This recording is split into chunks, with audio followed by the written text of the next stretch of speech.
Hey people, CzarThwomp here, and welcome to episode 15 of Monster Hunter Stories 2, Wings of Ruin. Last time, we hunted down some Elder Dragons, and got our asses handed to us by a Golden Rathian and almost by a Molten Tigrex. But thanks to our team, we managed to barely eke by, and now all that's left are just a few hunts, basically. Or rather, a quest hunt that's on the board, and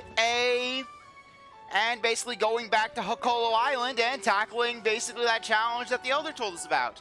So anyways, in regards to the team, basically the team hasn't changed. All the monsters are the same. However, I did go in and ump some genes up. Specifically, I went in, gave Good Shulk, I gave him basically an increase to his Harmony gene, basically gave him the XL gene.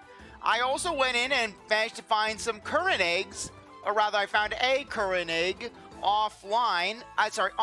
So basically I was able to upgrade Lightning Horn.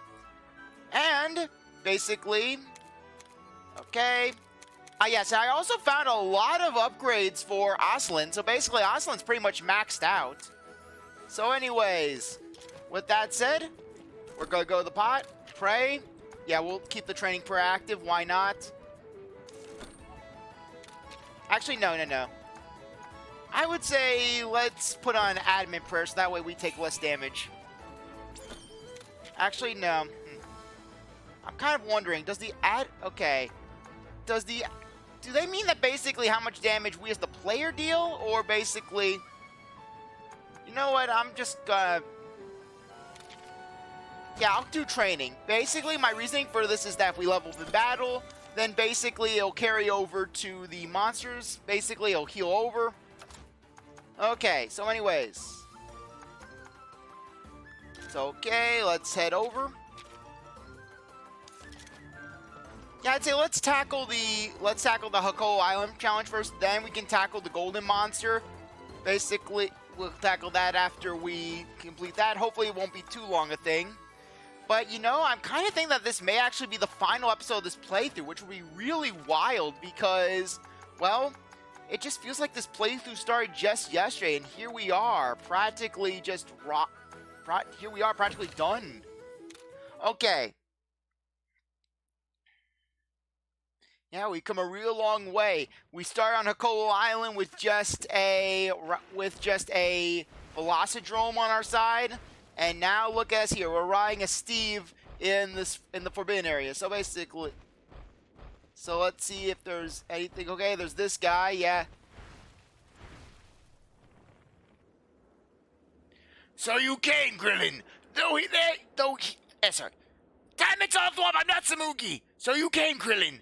Through here is the entrance to the Elder's Lair. Red is the only one to have ever stepped foot beyond this point. Nobody knows what lies in wait for you inside. Knowing that, will you still proceed into the Elder's Lair? Then go, see for yourself what this place holds. Okay, I think that we're properly trained. I think we're properly trained to take on whatever's in here.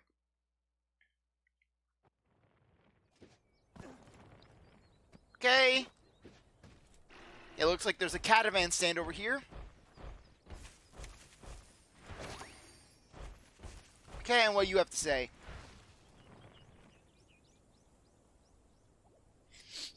Well, bless my deal and Riskus. You smell just like our esteemed Meowster. Perhaps you know him.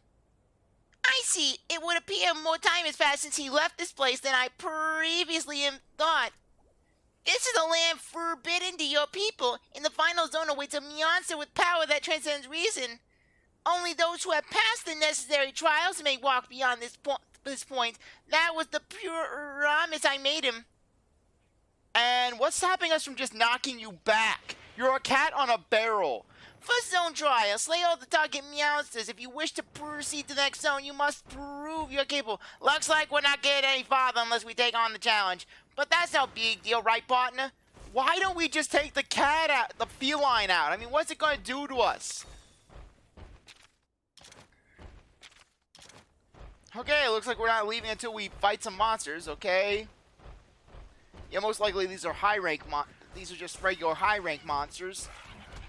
So it shouldn't be too bad. Okay. Objective marker, objective marker, objective marker. Lots of monsters that we have to hunt. Or rather, just 6 monsters. Okay, 1, 2, 3, 4, 5, 6. Yep. Okay, what monster are we going to have to hunt first? Okay. Okay, Durembros. Okay. Let's put out Aslan. Actually, no. We'll go with Diego first.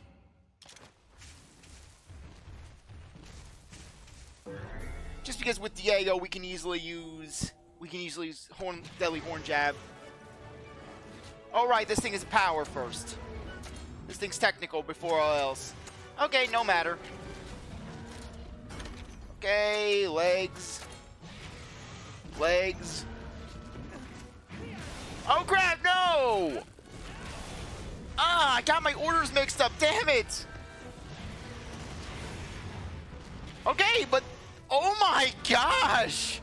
Look how little damage this thing did to Diego! Diego just shrugged off that Durembros. It was like it was a Ferrothorn. You know how basically when you're fighting with a Ferrothorn and Ferrothorn in Pokemon, and basically your main thing is just making sure that it does as little damage to you, but you're just dealing all this damage with spiky barbs and a rocky helmet.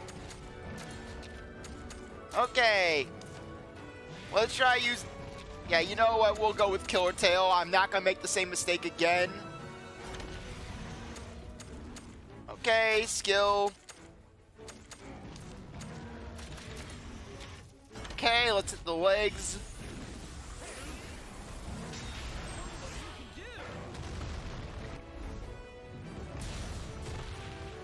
Okay, nice. Okay, deadly horn jab on the body.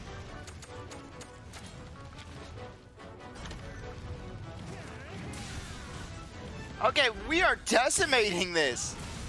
I guess we may have overtrained a little. I think we may have overtrained. Hey, but it's better to be overtrained than undertrained.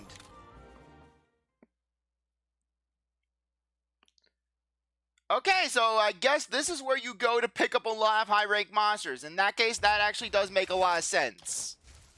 As to why, basically, I was having a hard time filling out my Monsterpedia. Okay. Anyways, let's try to see what we're looking for. Pukey. But man, this place is a veritable paradise of just different monster battles. Okay, Mitsune.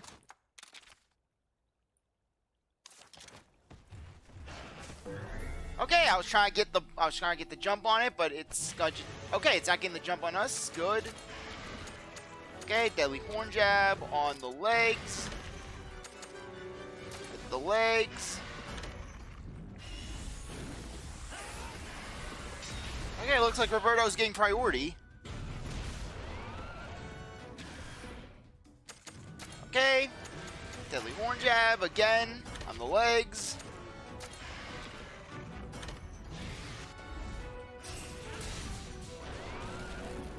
Okay, can we get the kill? Can we get the kill? Yeah!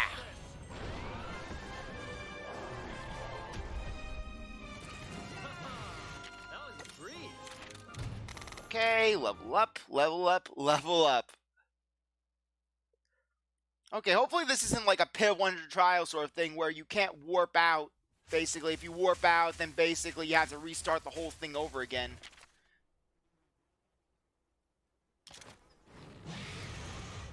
Okay. Let's see what else lurks here. Okay. Okay, we can just go down here. Yeah, not a big problem. He says you need to jump when you can just walk across.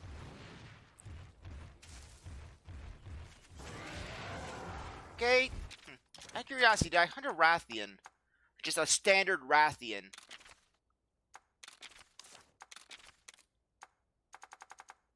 Okay, yep, I do have a Rathian.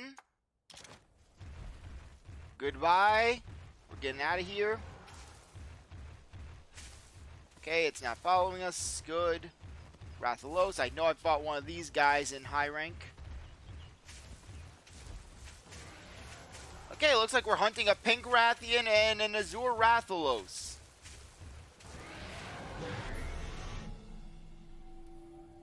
Okay, Glue Boy, it's your time to shine.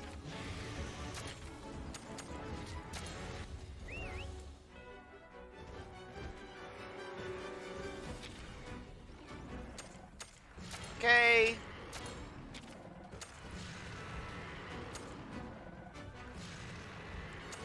Which one's gonna hurt more?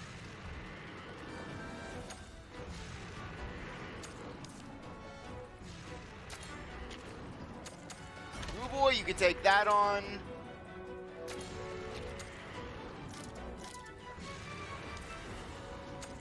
Okay.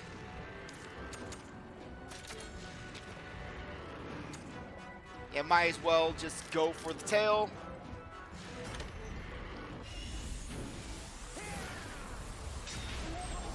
Okay, nice. That paralysis is gonna come in pretty handy. Okay, good.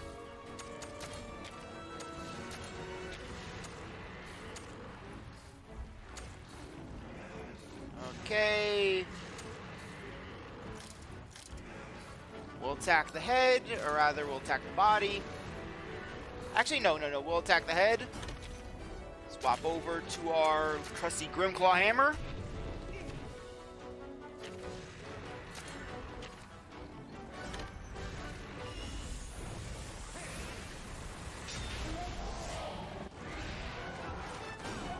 Okay, good job, Roberto. Okay, Lightning Horn.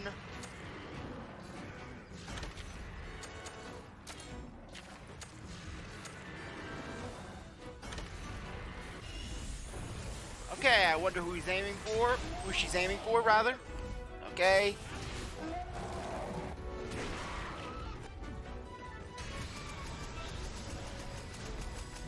Okay, nice.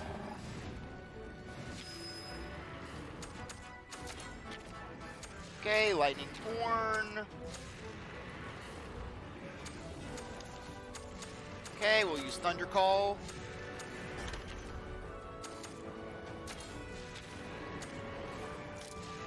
Okay, we'll use a technical attack on the tail. Kind of weird that the tail would have a weakness to hammer.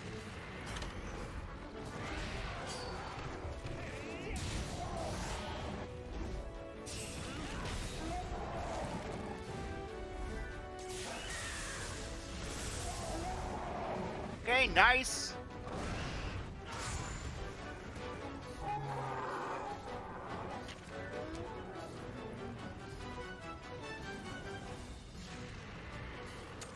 Okay.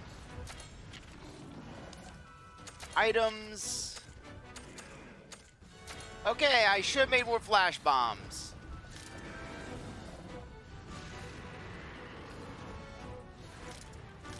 Okay.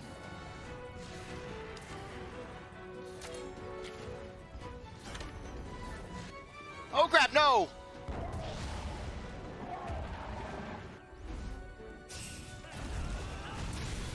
Okay, that works too.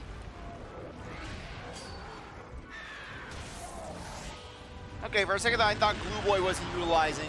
I thought Glue Boy had the wrong attack on. Okay, that Rathian's gonna go to technical.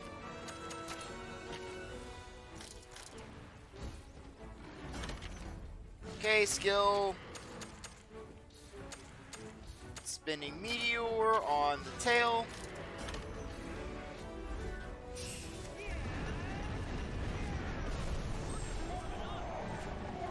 Okay, nice. Okay, Roberto, finish the job off. Okay, I need to make more flash bombs. Okay.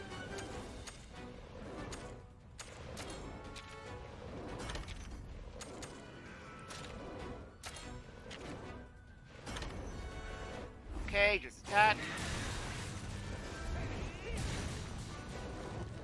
And finally, boom. Okay.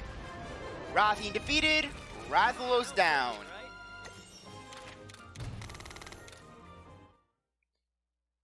Okay, let's see if we can make some more flash bombs.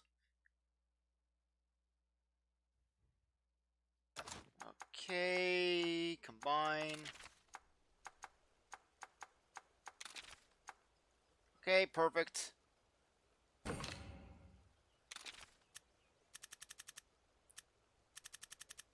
Okay, we'll put 20 more. Okay, 2 more down. Okay, where are the next 2? Okay, looks like we're going back from whence we came.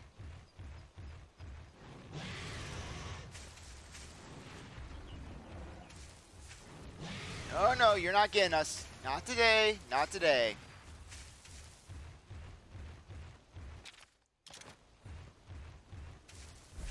Excuse us. Okay.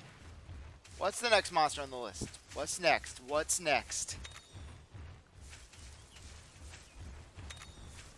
Okay, I don't think it's gonna be a pukey.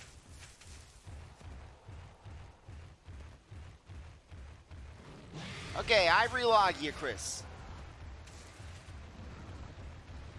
Taking out plenty of these guys, so it shouldn't be any problem.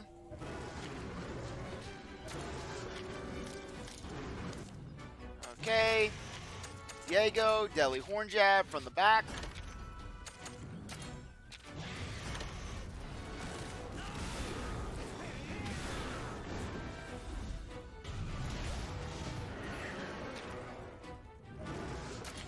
Okay, this guy's gonna be using speed, so let's get in Steve.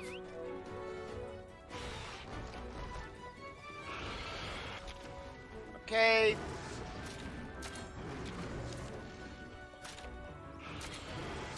Alright, forgot I didn't have the hammer equipped. Okay. Body.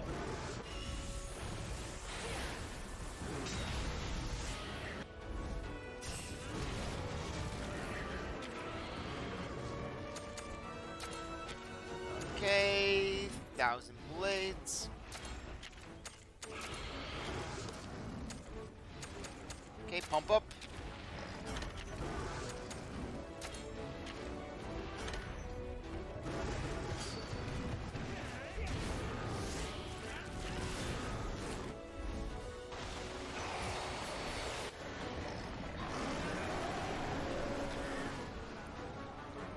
Okay.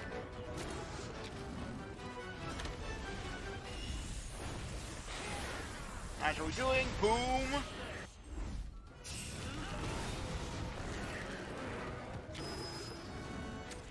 Okay. Let's hit him hard with 1,000 blades.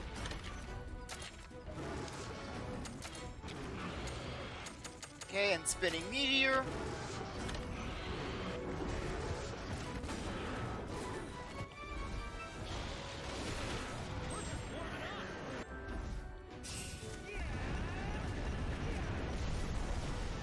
Okay, nice. One, boom.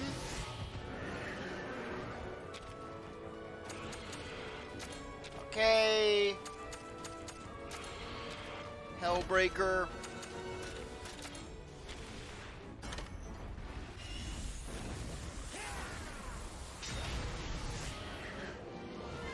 Okay, nice. I relog you. Chris is down.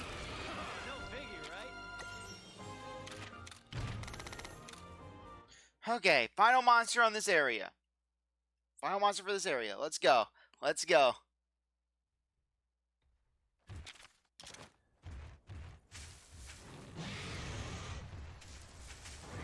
Okay, looks like we're finding a Rathalos. No problem, it's weak to electricity. Or we can just quick finish it.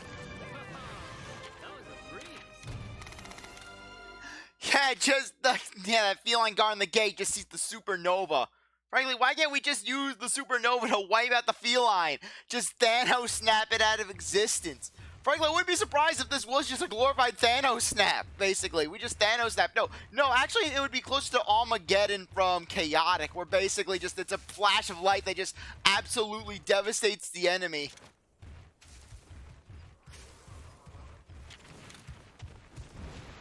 See ya, sucker!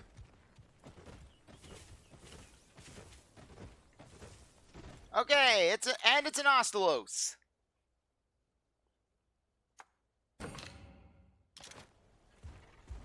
Okay, good Shulk, it's your time to shine. Watch how we just take this thing out with a supernova. Just take it out with an Armageddon.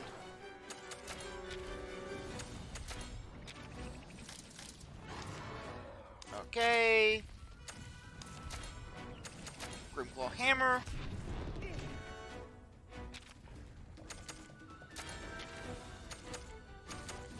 Oh, by the way, I did replace the weaker ice attack the very weak ice attack that Good Shulk had. I replaced it with Icicle Tear, which was basically a move from Orochi Karin.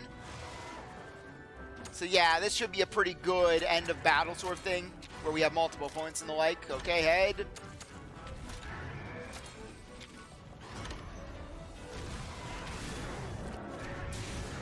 Okay, nice.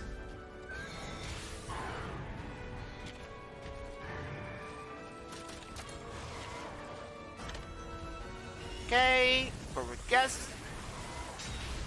Okay, thank you. What you can do.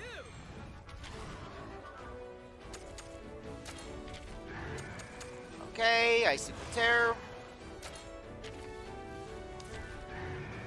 Okay. Feels heavy. Yeah, let's just see how much this does. I'm curious.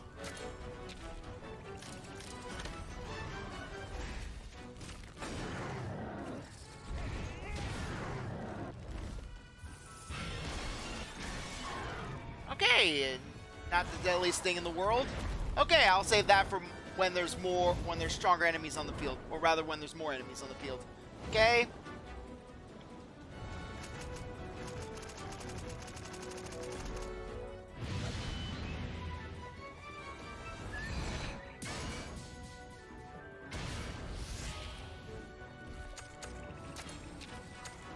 Okay, Vengeful Ice Drill.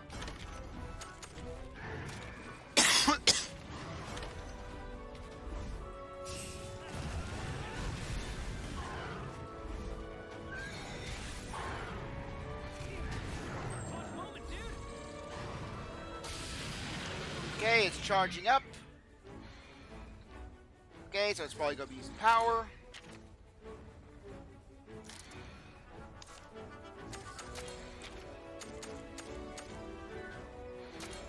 Okay, Vengeful Ice Drill on the wings. Hit the wings.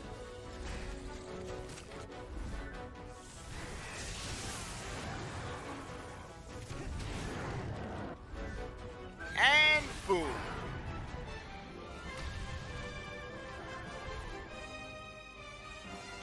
No better team than a hunter and rider. Okay, we'll take that. Okay, next area. We did it, partner. Who'd have thought that there'd be so many huge monsters here? Wonder what kind of trials we'll face next. Only one way to find out, huh? Let's reward back to that feline. Kind of weird that they basically give us the option to warp back. Because normally in this game, how things have went is just, oh, you complete a quest, you gotta go all the way back by yourself.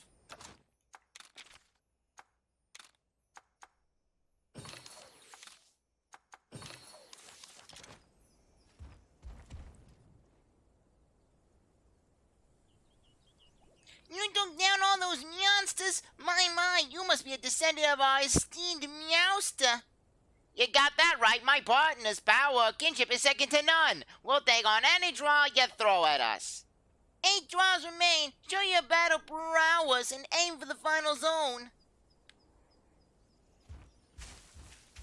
And aim we shall. Let's go.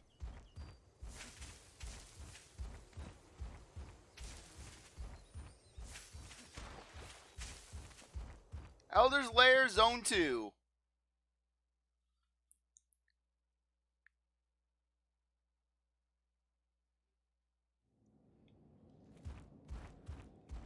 Okay, another stand. Okay, looks like this server's gonna have more places to explore.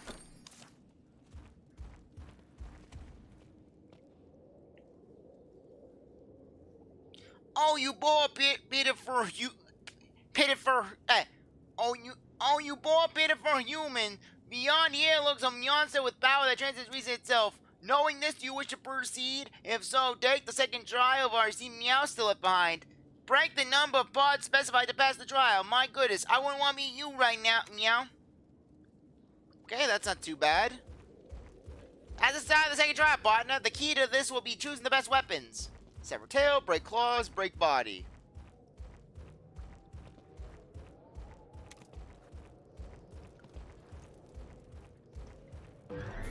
Okay, let's go. Okay, we're not going to be able to quick finish anything here.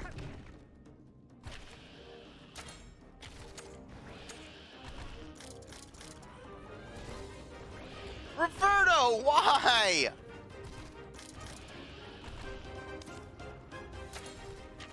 Okay. Okay, we'll attack the claw.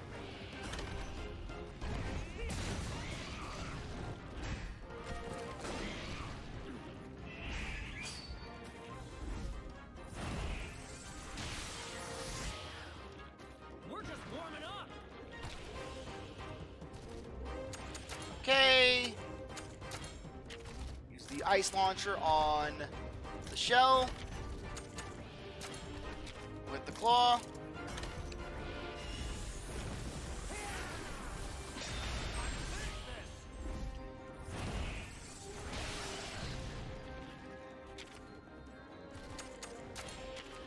Okay, ice launcher on the shell.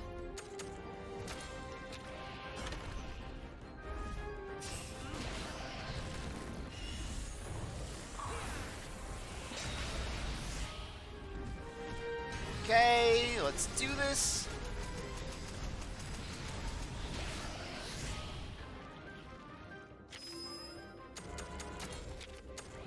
Okay, ice launcher on the shell.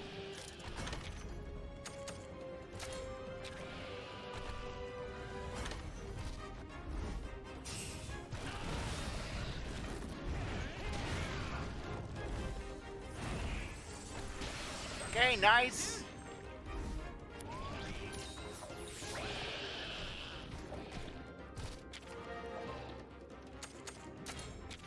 Okay, this thing is, I think, gonna go for speed. Or it's power, I think it's speed. Or no, it's power, I was wrong. I got mixed up with the plum.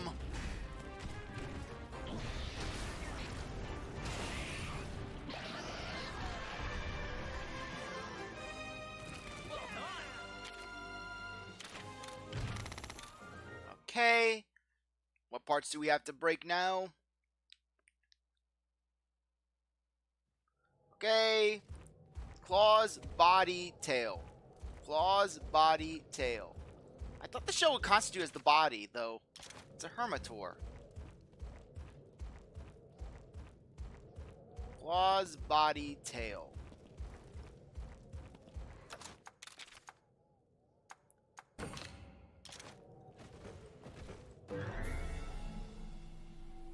Claws, body, tail.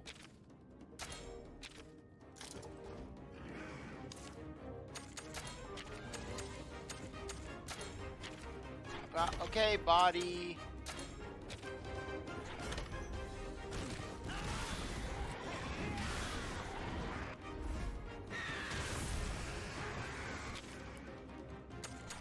Okay. Body again.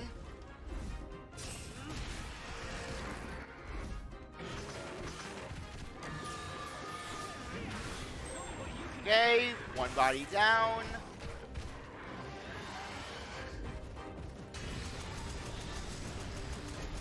Okay, boom.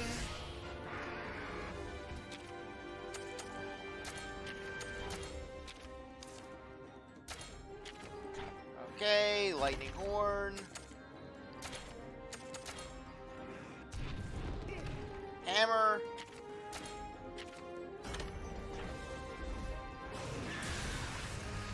Nice.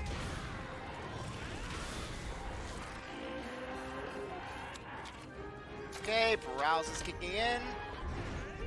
And boom. No better team than 100 riders. Okay, Carpeco down.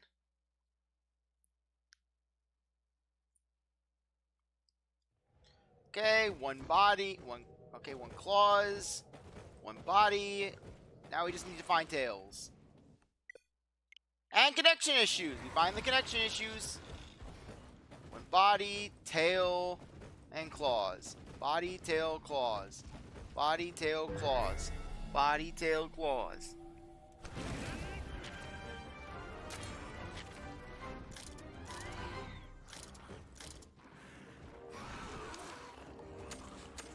Okay. Plasma pressure on the body, on the tail.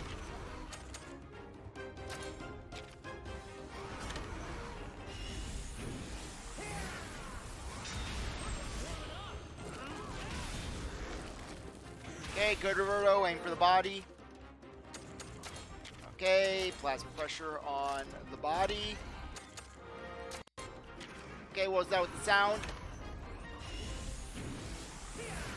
Okay, good, good, good.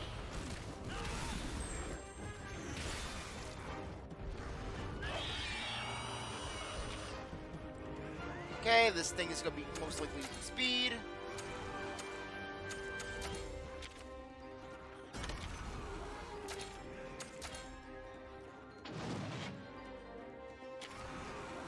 Okay.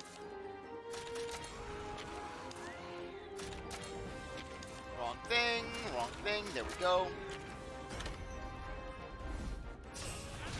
States power, that's not good. And that backfired heavily.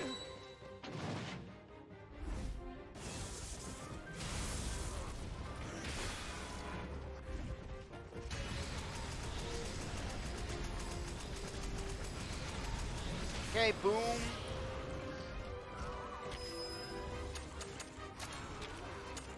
Okay, lightning horn on the back.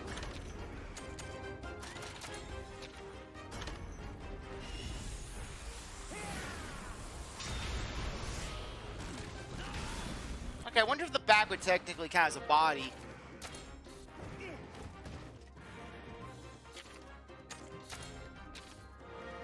Okay, let's hit the back. It's our clutch moment, dude.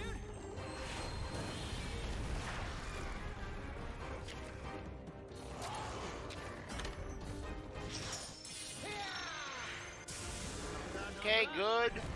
Took you down. Oh, no biggie, right?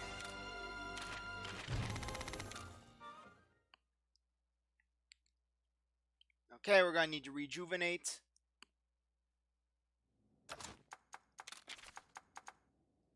Okay, vital essence. Yeah, we can't use that, so... Okay, there we go.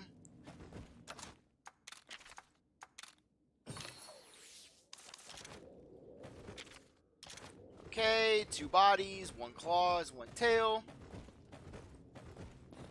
Okay, just 5 more of each.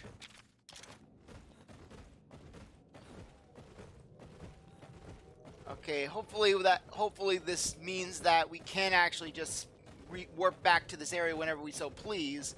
Because, I mean, if we ran out of enemies, well, it would be kind of problematic for us.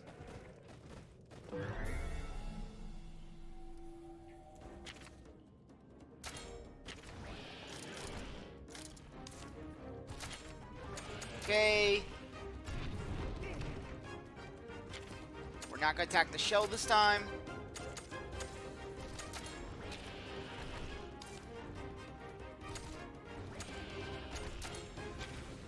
Okay, we'll attack the claws first.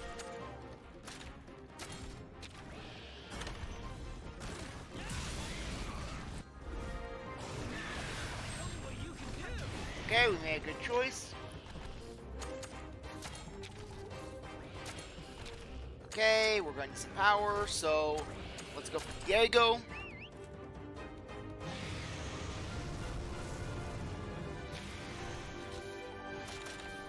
Okay, and we'll attack the body.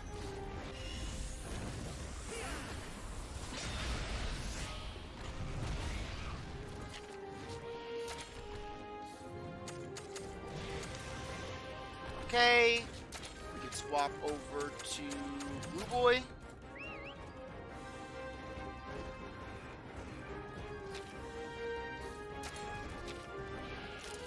Okay, we'll attack the body.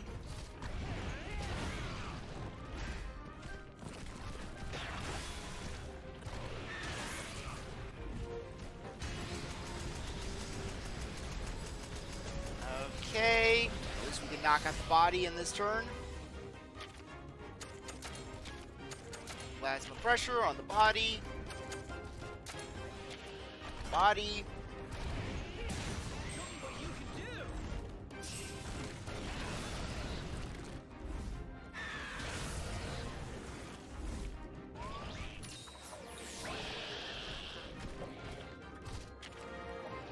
Okay.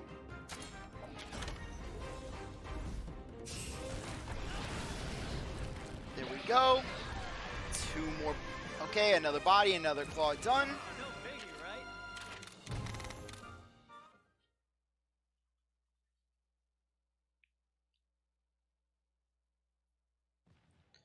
right? Okay, 3 bodies, 2 claws, 1 tail.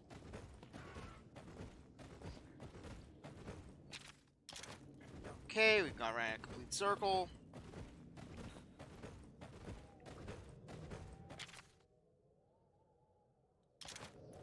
Okay, let's see what's over here. Okay, a Gypsaros, let's do it.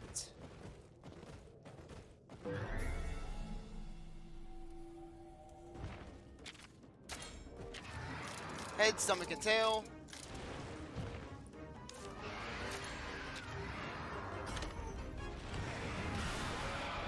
Okay, nice. Tail's almost down.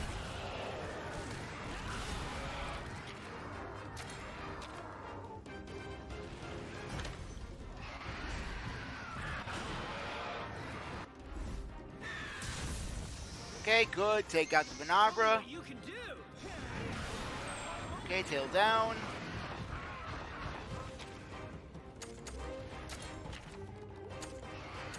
Okay.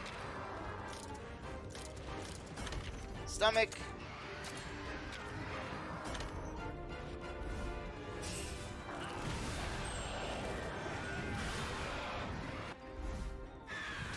Okay, good. Nice toplets, and there we go. No better team than a hunter and rider.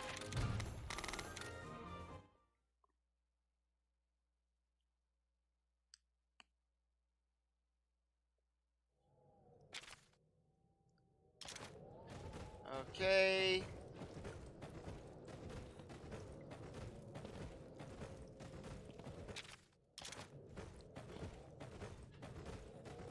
Let's see. What's our next one? Okay, we have 2 claws.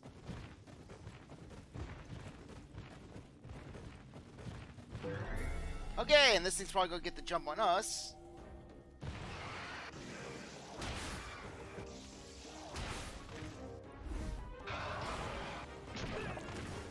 Okay, that's not pleasant.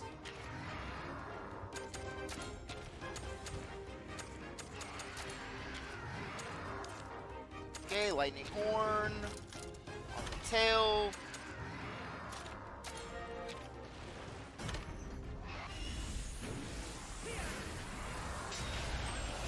Okay, nice.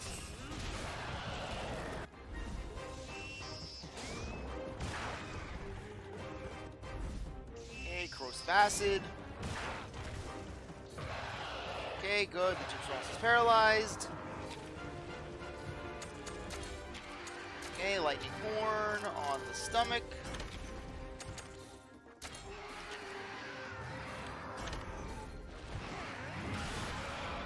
Okay, looks like this thing's gonna be paralyzed.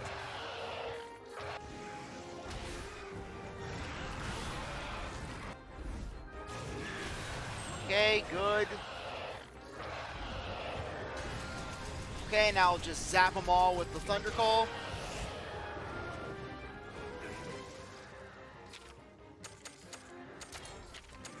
Thunder Call.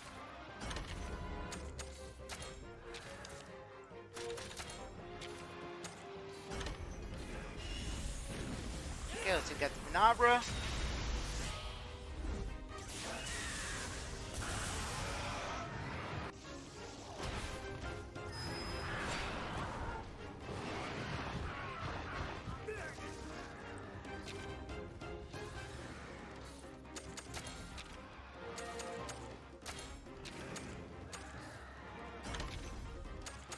Okay. Guard.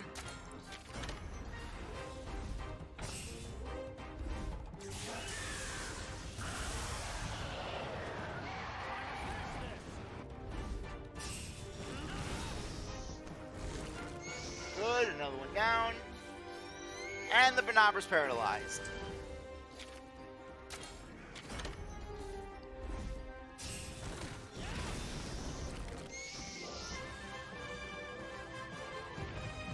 Okay, and apparently monsters can retreat in this area.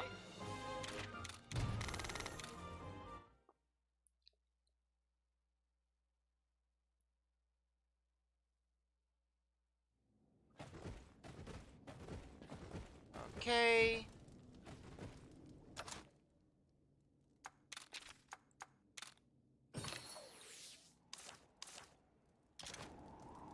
Okay.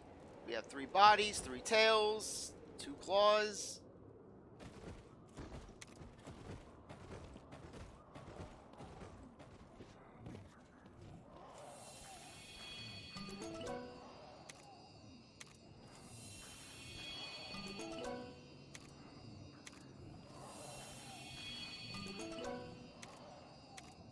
Okay, let's just take this one. I was hoping to get a rainbow egg out of this. I was having the feeling that we were going to get a rainbow egg, but we did not get a rainbow egg, so let's get going.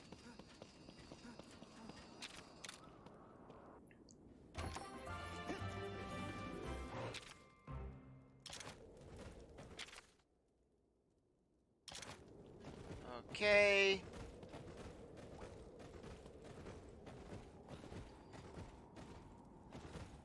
Let's see. Okay, we can't break this rock open, so we're kind of screwed there.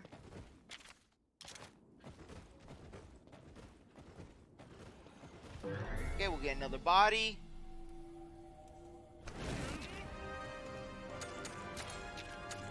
Okay, plasma pressure on the body.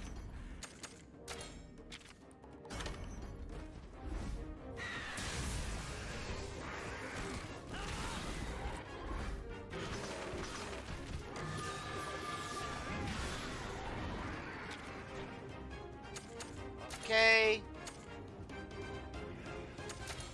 We'll use another plasma pressure on the body. And then we'll hit the head with a hammer.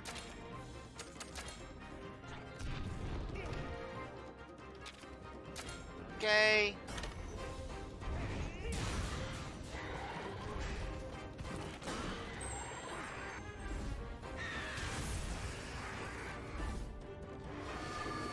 Get something in, and I catch a wet shot. Actually, that could really work out for us. Yeah, basically we can break some parts of the catch a wetcha, and that could really boost us. Oh yeah, hello there, Mr. Doom. How are you doing?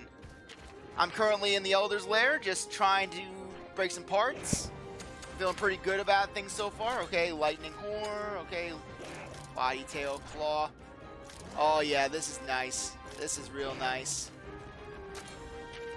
Okay, the Kurapeka, we don't have anything to really worry about there, so... Okay, our big thing right now... Okay... Let's go for the claws first. Actually, wait. Yeah, that's not gonna work. I think it's gonna go for a technical first. It's either technical or speed that's gonna go for. It's always a flip of the coin, really. Okay, looks like we were wrong there. Save the day, Roberto. Save the day. Well, I hope you have a good sleep, Mr. Doom. Okay. Let's see what we've got.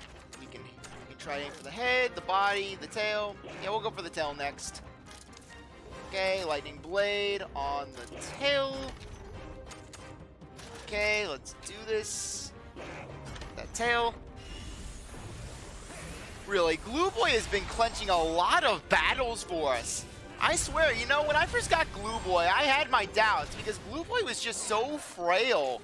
And I couldn't really launch any attacks with him. But basically, once I learned how the default kinship gauge worked, Glue Boy just really started to take over. Okay. Yeah, it's going to be using power, so we'll use lightning on there. We'll attack with speed on the head. Yeah, just especially, yeah, with a Corinne, if you put on increased status condition, it becomes insane of just what this thing is capable of. Because just emphasize critical hits, emphasize status conditions, and you can paralyze and you can just doom this thing. Okay, let's smash you down. Finish him! Yeah, really, that was the first time I've ever been pleased to have a Kurapeko summon a monster into battle. Yeah, because so many times because basically when I first fought a Kurapeko, I will always vividly remember my first Kurapeko fight, because for me, it was the first fight that I actually had a hard time with, arguably enough, because you see, back in those days, I did not know, because it was really my second big monster fight. So I didn't really know how things worked. I thought that you had to actually make all of your items in the field. I did not know that you could bring items into, that you could basically prepare beforehand and then go into battle. So basically, here I was basically just in the battle. While I was fighting the Kurapeko, I was also working on just creating potions and just trying to just keep myself alive. All while a great Jaggy is being summoned in non-stop. I have never seen this many Hermitors in one area. Never once. This feels cursed. I don't know why, but this just feels cursed. Okay, plasma pressure on the claw. Okay, we'll use a power attack on the claw here. But first things first, let's swap over to the Grimclaw Hammer. Okay, power attack on the claw.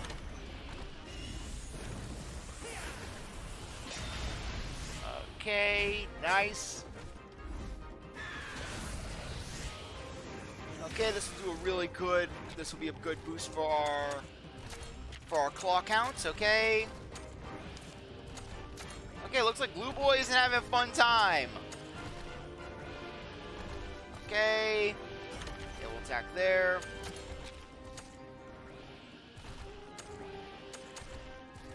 Okay, we'll give a Mega Potion to Glue Boy. Just because Glue Boy's gonna really need it. Glue Boy, Glue Boy. No, Roberto, attack the body. We need to attack that body. Okay, plasma pressure. Okay, Roberto's gonna be attacking that thing, so let's just aim for the claws. Okay, there we go. Okay, claws down.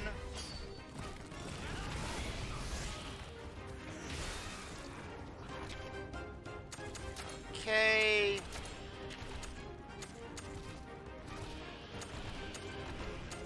Okay, claws are broken, so let's go for the body next. First things first, we'll take you out. Yeah, might as well take out the little guy while the others are distracted.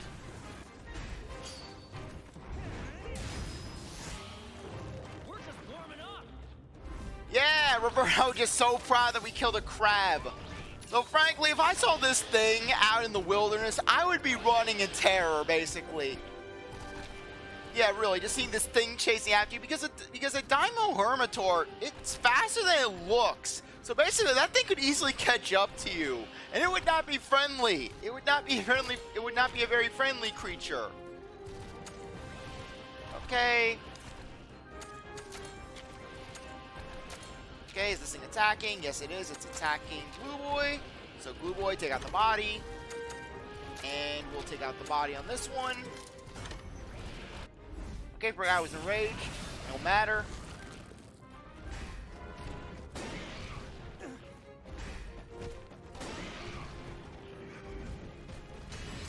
Yeah, I guess this thing was emboldened. Let's go, go, go. And too bad that can't cause a part break. Okay.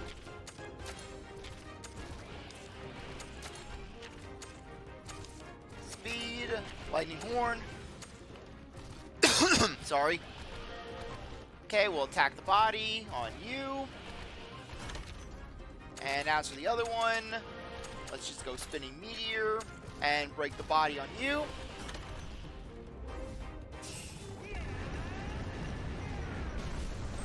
Okay, good. Another body down. Okay, and this should finish up the body on this one, or guess close. Okay. Let's see what we've got going on here. Okay, no one's attacking. Okay, we'll try to take you out.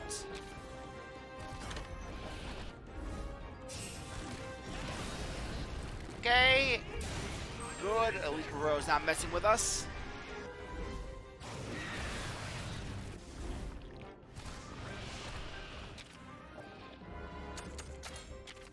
Okay. Plasma pressure on you.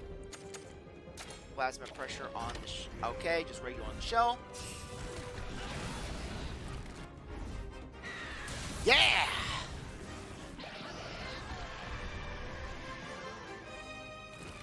Yeah, if it was just a basic defeat the monster sort of challenge, then that would have been a really fun fight. We would have just absolutely blown it away with just hammer.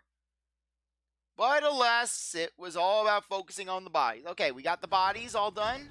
Just one more claw and two more tails. Okay, let's see what's down here. But first things first. Let's heal up. Okay, potion. Okay.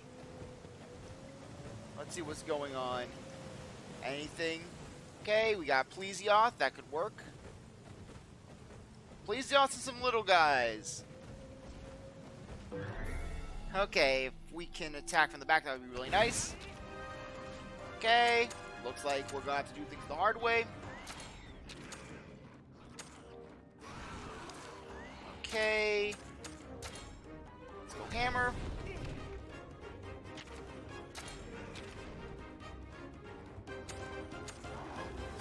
Okay, hopefully Blue Boy attacks the part that we need. Like the tail. Come on, tail. Blue Boy tail. Okay, body, that works. Okay. Plasma pressure on the tail.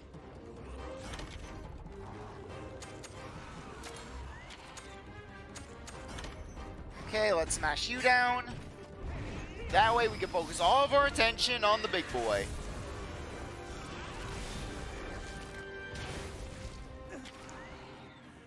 Okay.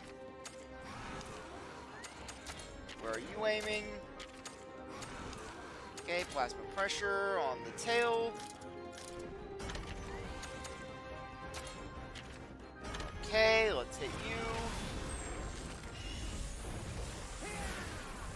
Okay, we're one step closer. Okay, now we can afford to be a little selective with what monsters we go after. Okay, just because I think we're going to need to go after just one more tail.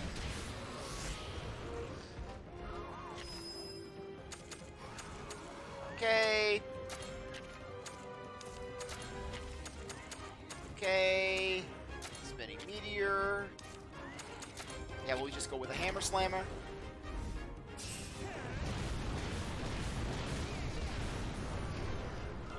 Show me what you Okay, can do. Hermitor down.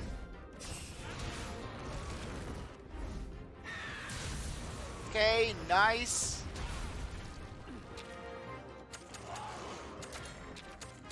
Okay, we'll use speed on the back.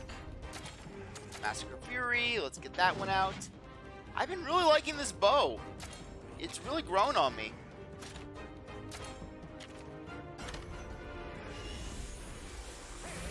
Okay. Here we go. Back is broken. And now you're dead. Just snap the plesiot over our knee. Just go full Bane on it.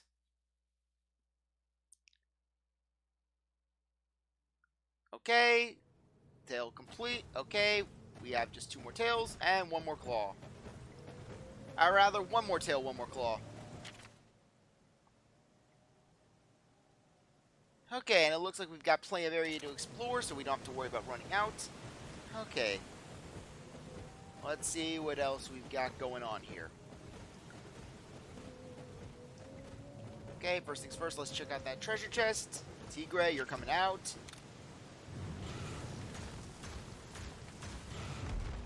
Okay, let's see what this treasure chest has for us. Is it a good prize or a bad one? Okay, 10 bottle caps, we'll take that. Hey, bottle caps are always a nice thing to have. The more bottle caps you have, the more SR tickets you can buy. The more SR tickets you can buy, the better the eggs. Oh, how good the eggs can be. Okay. Okay, we got Hermitor, so let's just break the claws on this thing.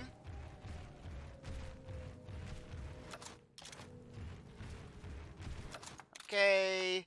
You come on out, Glue Boy.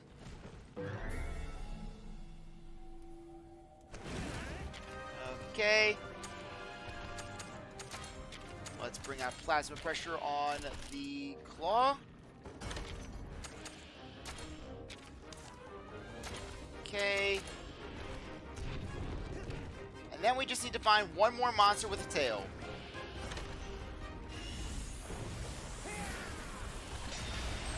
Okay, claw down.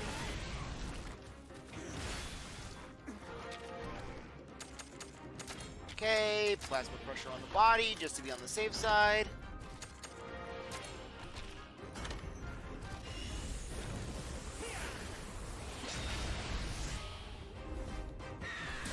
Okay, 1 more hit on the body and we should be good. Yeah, too bad these clashes don't cause any part damage.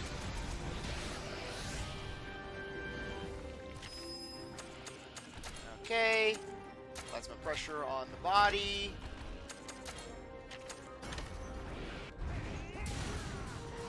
Okay, good. We're just warming up. 1 down. Go, Glue Boy, go. Okay. No, no, I don't want to do that. Meteor hammer.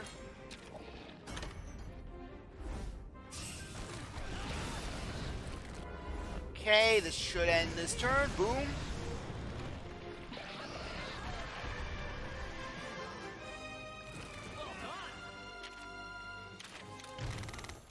Okay, now we just need to find a tail.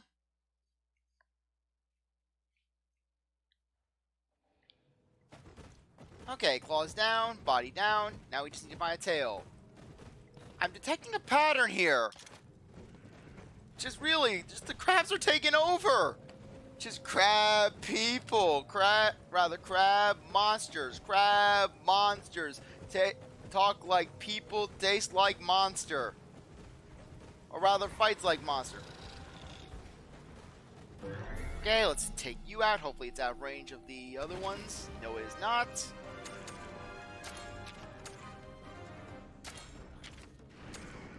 Okay.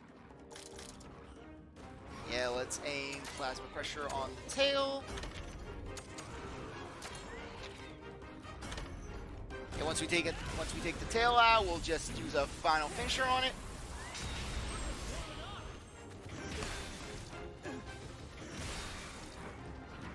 Okay, goodbye, boom.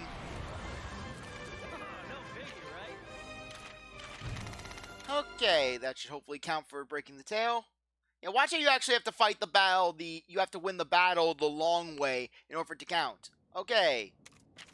Yes, we want to go back to the warp point. Okay, first things first. Okay, there we go. Looks like my fretting was for nothing. As I promised our esteemed youngster, I will let you pass to the next zone. Formidable trials lie in wait beyond here. Few you may not be up to scratch. Earnest training may be the key. Okay, what's our next trial going to consist of? Yeah, watch out this next one. You have to use 5 power attacks, 5 technical attacks, and 5 speed attacks. Only with these combined forces can you clear the next trial. Or you have to use 100 of each attack. And wait, why is there a desert in Hakolo Island? I can understand the first 2 areas, but this is a desert, a full-on desert. What's with Hakolo Island's geography? What's your purpose here, human? I'm more than capable of being watched by myself, you know. Oh, you wish to pass? I have 9 lives. I still wouldn't go in there. You don't even know what ferocious monsters lurk there. Let me guess. There's a monster in there that's black, really huge, and has a thing for burrowing the sand. Am I right? Precisely. Without using its physiology and weak points to your advantage, you'll never win. Wait, how do you know that? Because it's right behind you. Meow! You have to beat this monster within the specified turns, otherwise we're done for. I always thought a Cephadrome was dark green. Winning alone won't do it. You must win the battle within a certain number of turns. Okay, all of those arena missions are finally got. All those trial missions are finally gonna pay off. It'll take a long time if you don't target the weak points. Be sure to know that, partner.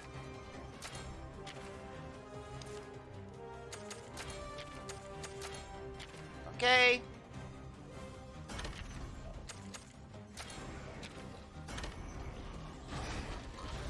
I didn't know it was targeting.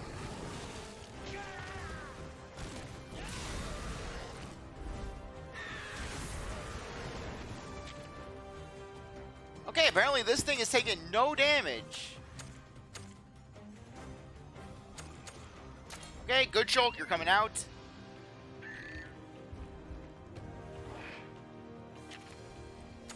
Okay, I guess I just didn't see the line.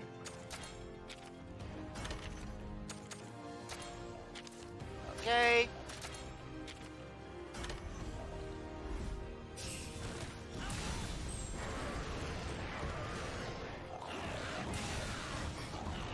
Okay, go, go, go. What the heck? Only 2 damage?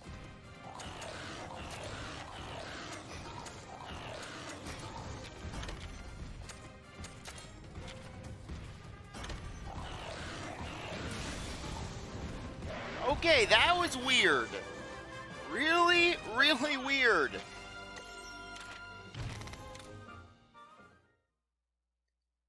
Okay, so what's gonna be the goal of this one? Is it just the trial battle? You really saved my tail. Thought that my 9th life was up. Now if you'll just finish off the other monsters in here. Okay, looks like it's a bunch of trial fights.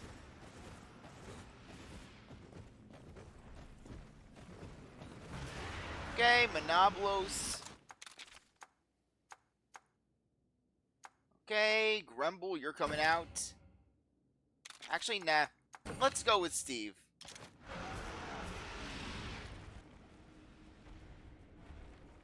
Hey, human! Yes, you over there! Please help! As you can plainly see, there's a monster behind me.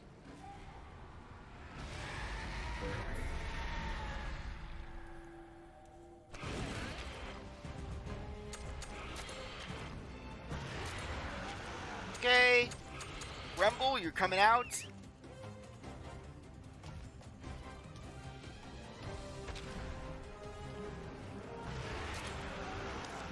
Okay.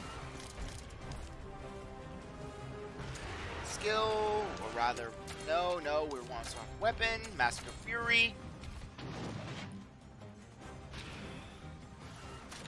Okay, technical.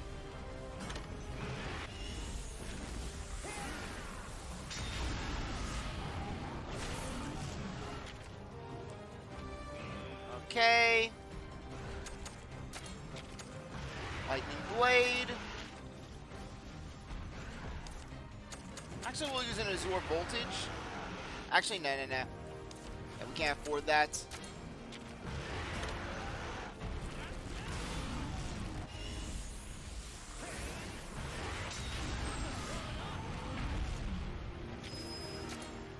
Okay, that was not what I wanted to do.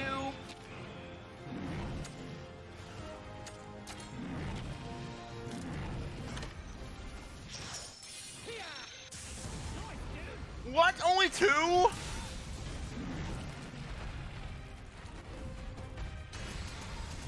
Okay, what is up with this battle arrangement? Only doing 2 damage with a crit?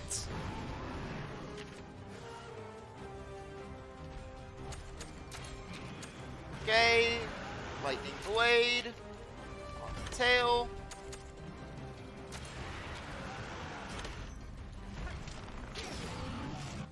Okay, apparently it's really relying on weapon weaknesses.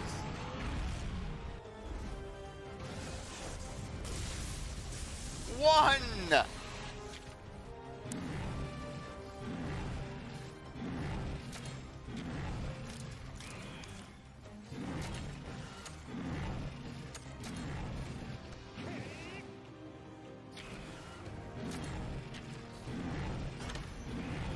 Okay, hopefully we can damage this thing. Okay, nice. But kind of weird that basically it's relying purely on weapon weaknesses in this scenario. Okay, try hit this thing with anything other than a weapon weakness and boom, you're only dealing 2 damage. Phew, thanks, Ryder. There's still Meowscles just beyond here. Go get your claws stuck in them, too.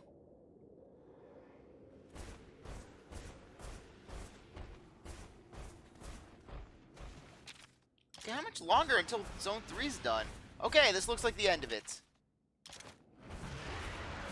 Okay, it's going to be going power, so we're going to want speed.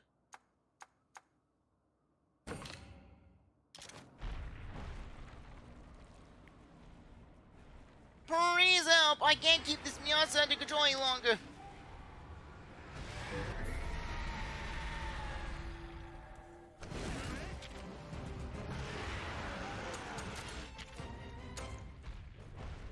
Okay, switch monster.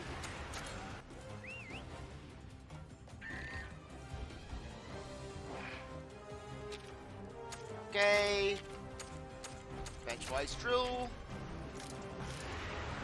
On the horn. Vertical hammer.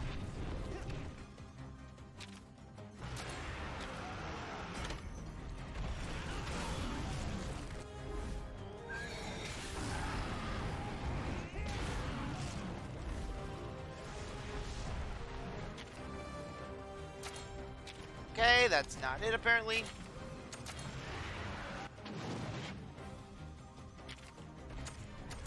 Okay. Let's go with... Okay, it's using power, so we're going with speed. Okay, let's use this on the horn.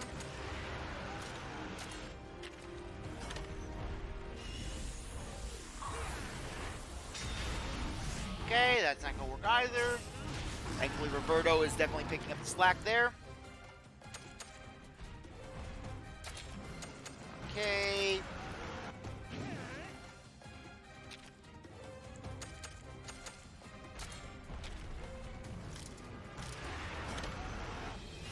Let's slash the horn. And the horn is weak to nothing.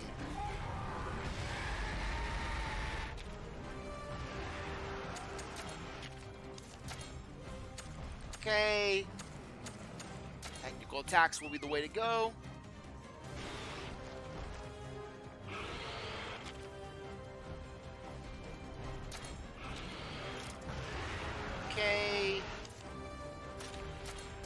tail.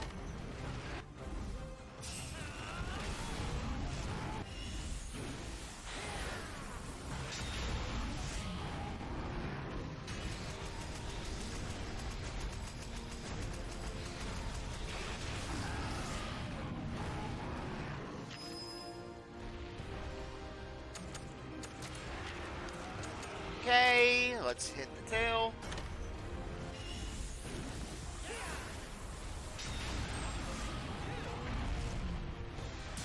Our clutch moment, dude.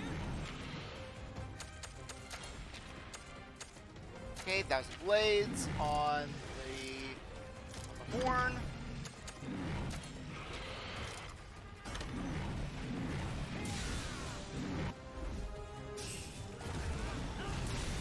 Okay, nice.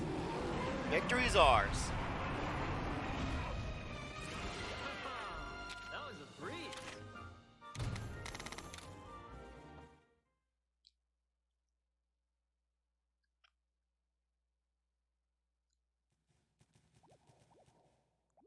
You just saved my tail, and thanks for fending off the monster. I'll allow you pass through here. Those felines sure knew how to find themselves in trouble, huh? Well, guess what? Not seeing what I had to say next.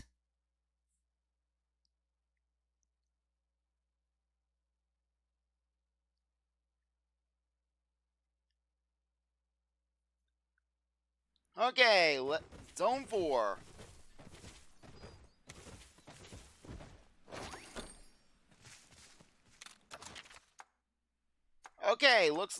Looks like we're not bound to these areas, so we can just come back at any time.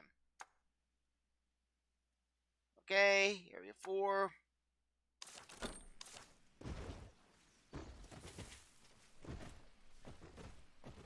Okay, what's this one going to consist of? Whiskers, it's been ages since I've seen a human, but I can't let you pass. I promised our esteemed master. If you really insist on getting past, then try breaking the Meowster parts I tell you to. Okay, more part breaking. The Meowsters around here are frightening and ferocious. You need to be careful, okay? Okay, head, stomach, legs. Okay, that's a little more reasonable.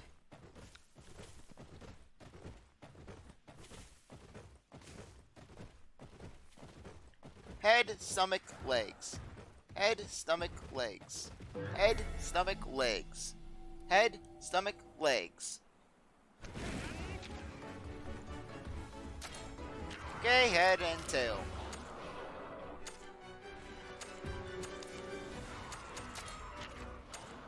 Okay.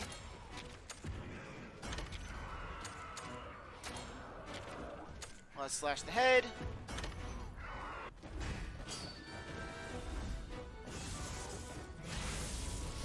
We're just warming up. Okay, Jacky's dead.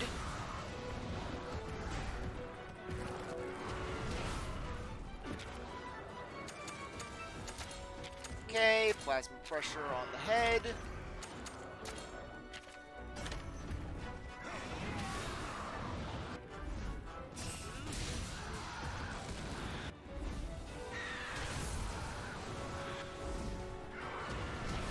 Okay, that's not too bad.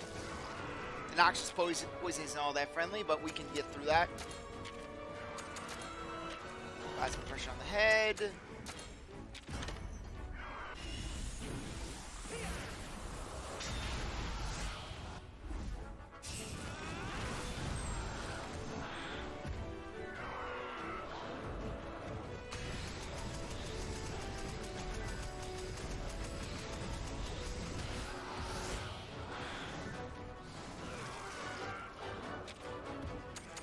Okay.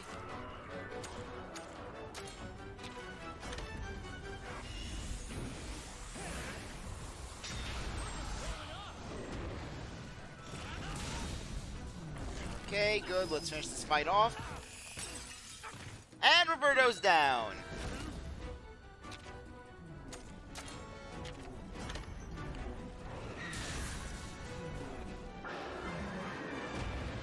Okay, at least we got one of the parts that we needed. And we got Yangaruga.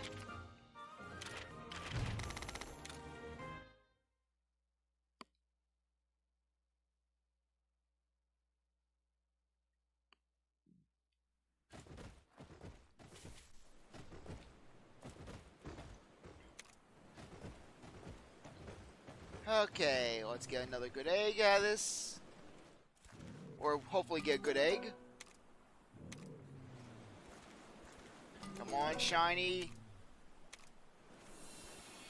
Okay, I am content with that. Okay, let's go, go, go, go, go.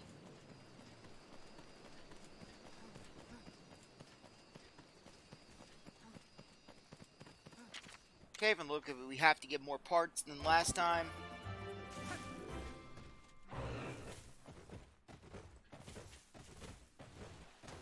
Okay, Azeros. Yeah, we'll be able to get a stomach off of this guy, so let's do it.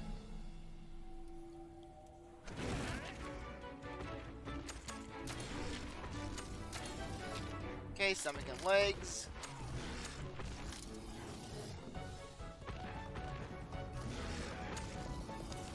Okay.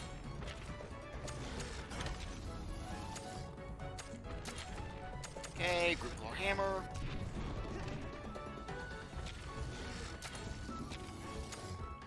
Let's knock out those legs.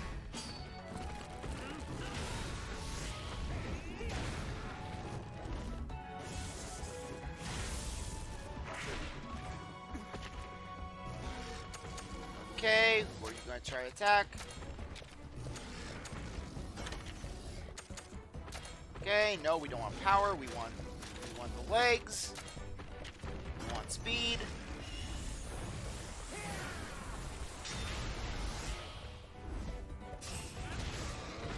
Okay, it looks like the monsters are a little bulkier. Time to finish this.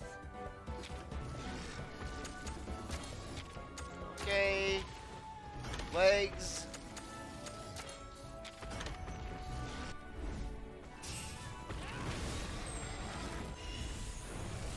Okay, the body's broken. And so are the legs. Yeah, this thing's just begging for the sweet release of death at this point. So let's go, Meteor Hammer.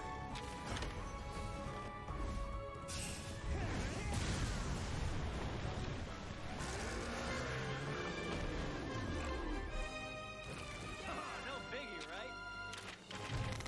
Okay, it looks like Azeros is gonna be the cash cow of this area. Since both of its parts are on the list.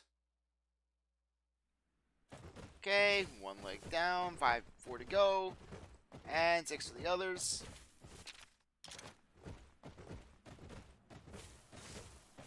Okay, got Ludroth.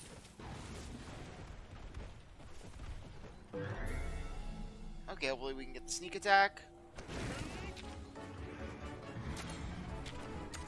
Okay, head and stomach. Okay, that work.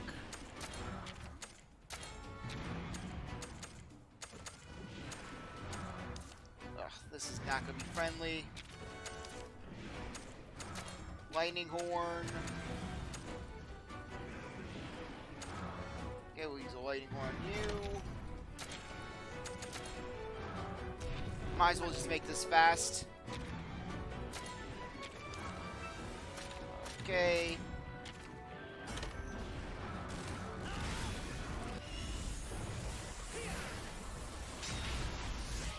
Okay, 1 down. 2 to go.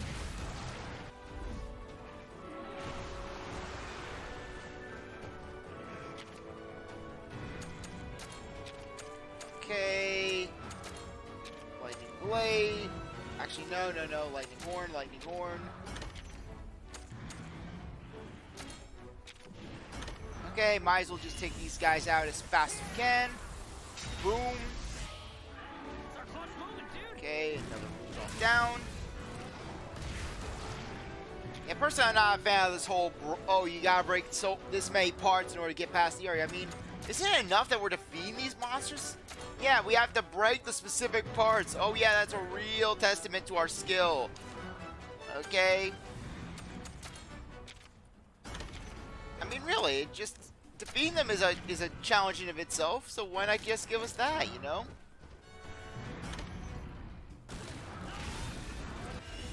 Okay. Ludroth is paralyzed. Okay, plasma pressure on the head. We'll use a spinning meteor also on the head.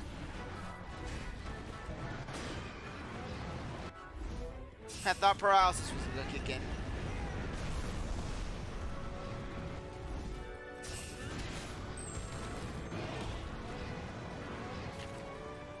Okay.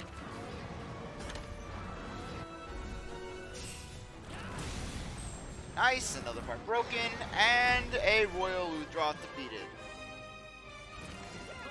Okay. That was a breeze.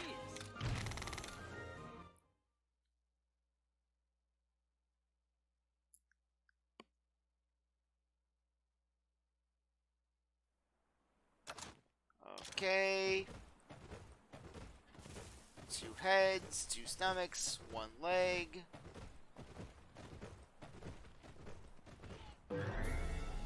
Okay, another Azeros.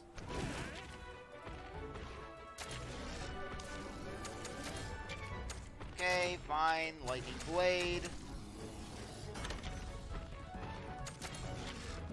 Okay, make a potion on Glue Boy.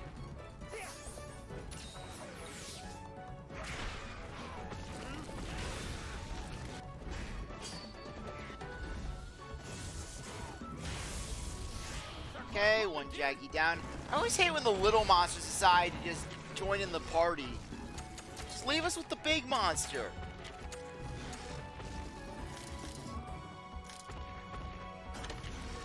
Okay.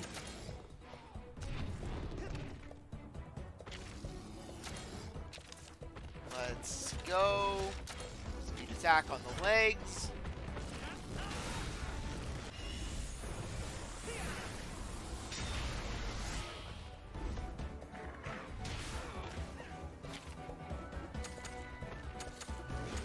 Okay.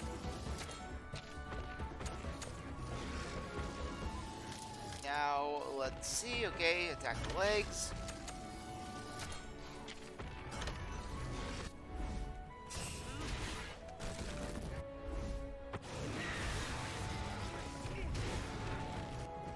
Okay, this thing's gonna be paralyzed.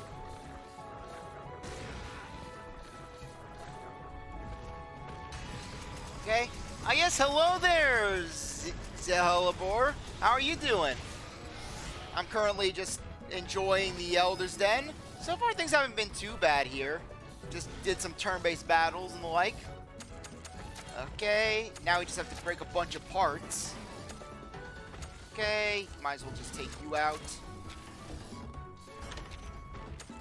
Okay. Yeah, we'll use we'll attack there. Yeah, I know. Current does have a pretty solid design to it. And it's really weird fighting it because it's on the smaller side. Normally when you're fighting when you think of an Elder Dragon, you think of this large hulking creature that can destroy worlds. Meanwhile, this Current is just a unicorn. And just fitting to that whole sleeker, smaller design, it feels like that Glue Boy has been a bit of a glass cannon, but as I've been battling more and more with Glue Boy, I've been really impressed with how it's been going. Just Glue Boy can really deliver some solid damage, and you put a status condition up, and things fall into place. Okay, another Azeros down. Yeah, though I find it kind of tedious having to break specific parts and finding the monsters that have the parts that we need to break. And they're always joined with these little monsters that just are no use to you. Basically, at any point in a Monster Hunter game, even in the beginning portion where little monsters would come in handy, like, say, you're in 3 Ultimate and you're dealing with Jaggy so you can get your Great Jaggy armor. Even then, it just feels like a pain to have to deal with them.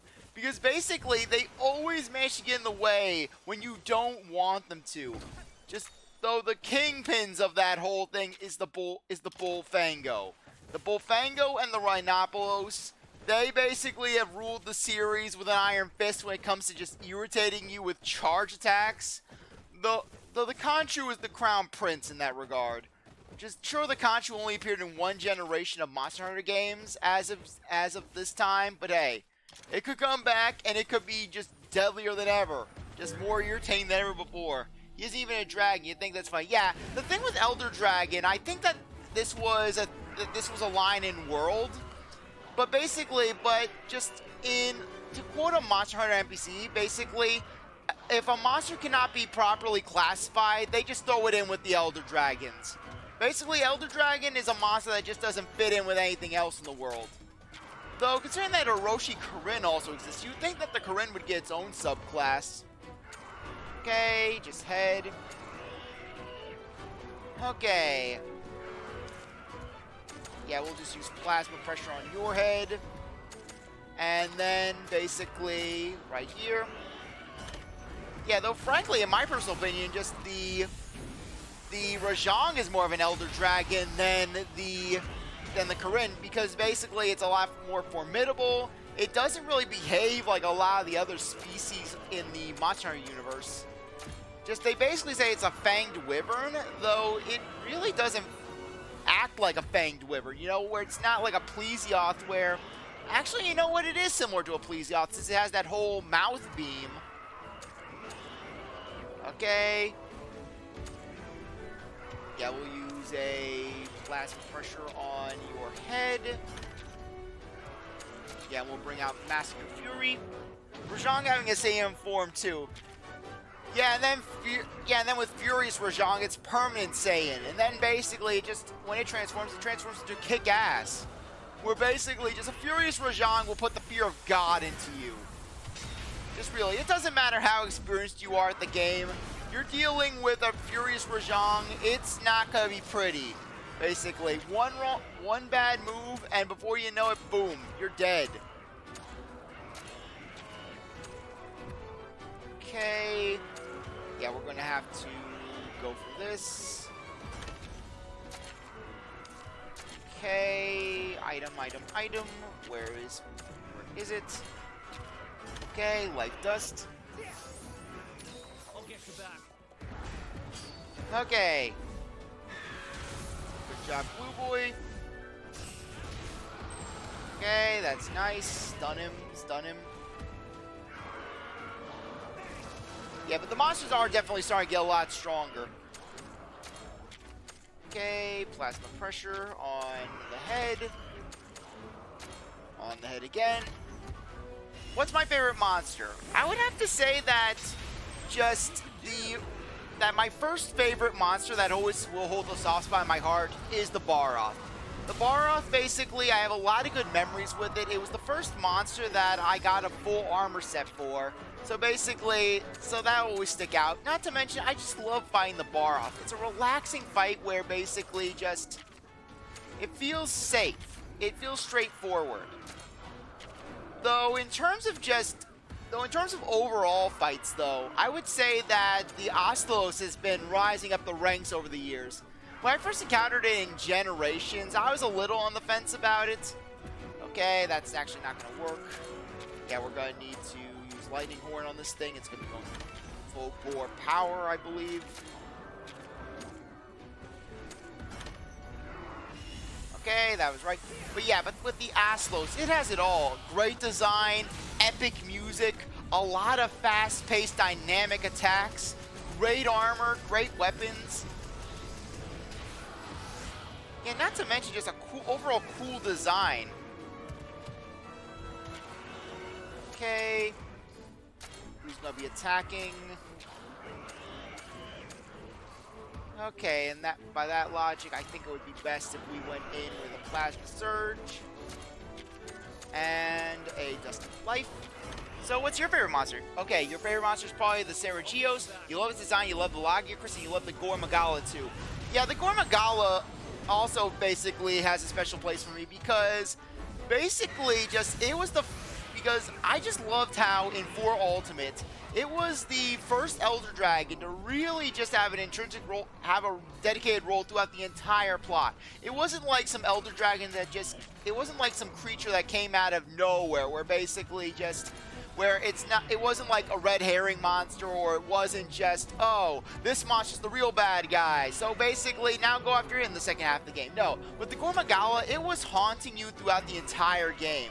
when you were basically on that ship and it comes out of nowhere, and then basically you have to hunt it down at a later point, and then basically you get the and then you have the reveal that it's Frenzy, it's spreading off on the other monsters, so you're basically seeing just that, so you're seeing that whole ordeal. And then it evolves into a full-blown Elder Dragon with the Shigeru Magala, where basically it's just launching frenzy attack after frenzy attack at you.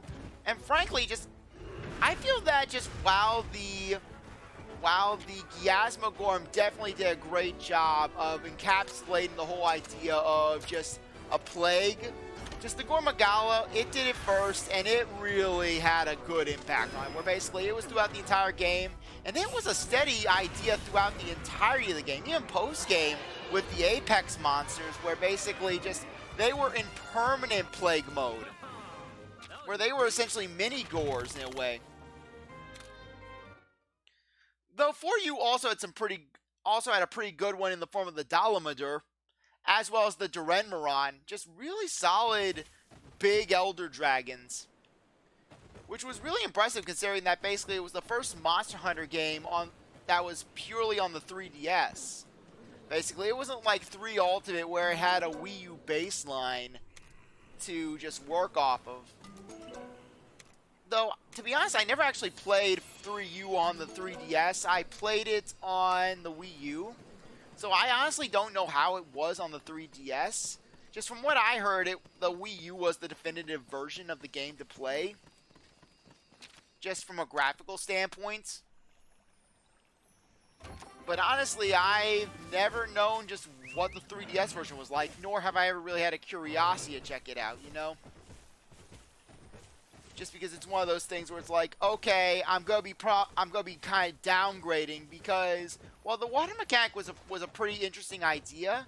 Just as far as land hunts goes, it just feels very limiting compared to what we have nowadays. Because nowadays we have verticality, we have insect glaives that can vault us into the air, we have ledges we can jump off of. Just it feels like just every hunt has a degree of action to it and dynamic environmental gameplay. But back in the old days, it was like, okay, your main thing is just to not die to a Rhinopolos. Okay, head, stomach, legs. Okay, so let's bring out Aslan. Okay, come on, we want to get you. Yeah, but I did like how but I really did love a lot of the deep sea fights in 3 Ultimate. The Sideus, the Gold Sideus, and the Abyssal Lagiacris. Because all of them were all pretty good monsters. But yeah, not to mention just one of my favorite Elder Dragons in the form of the Dire Moralis. Just seriously, the Dire Moralis has this epic theme. It's a walking volcano. Its armor makes you look like some transformer. And it gave you Rocksteady, which basically negated a lot of roars. Okay. Yeah, you can use Valiant Flare, no problem. So we'll attack with legs. Roberto, you saw it using a technical. Do you think it was going to change up?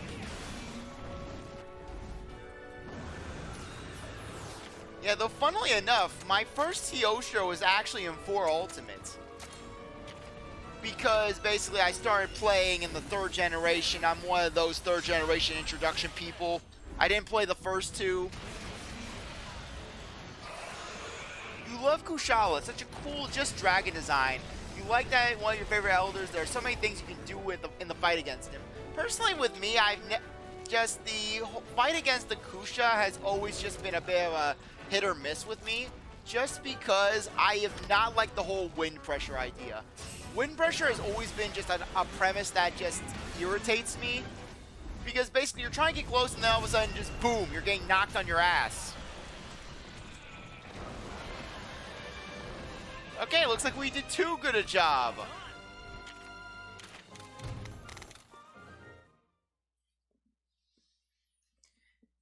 Okay. Yeah, the one monster I'm kind of disappointed that we never got into fight in a modern Monster Hunter game, basically, was this one Elder Dragon. I don't know the name of it. but you could get its parts by trading in for Ultimate, where basically I looked it up, and it's this weird flying moss thing, where basically just where basically the arena is you're surrounding it. Okay, I'm actually going to swap out to Diego, just so that way we're not running into any problems. Okay, head, stomach, legs.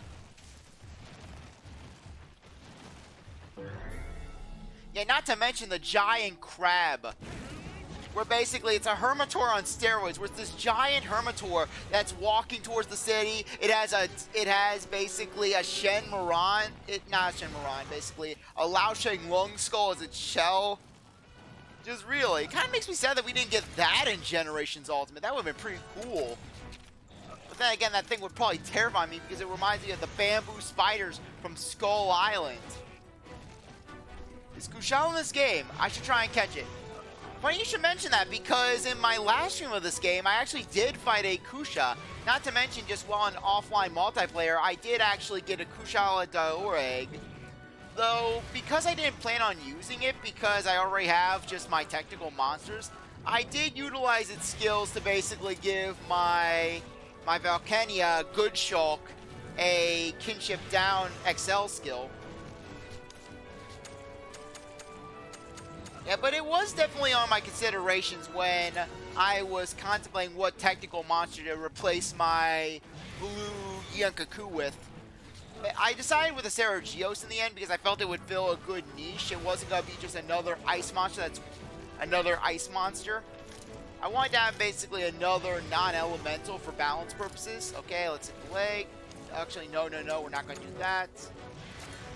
Deadly hook, breakthrough strike on the leg.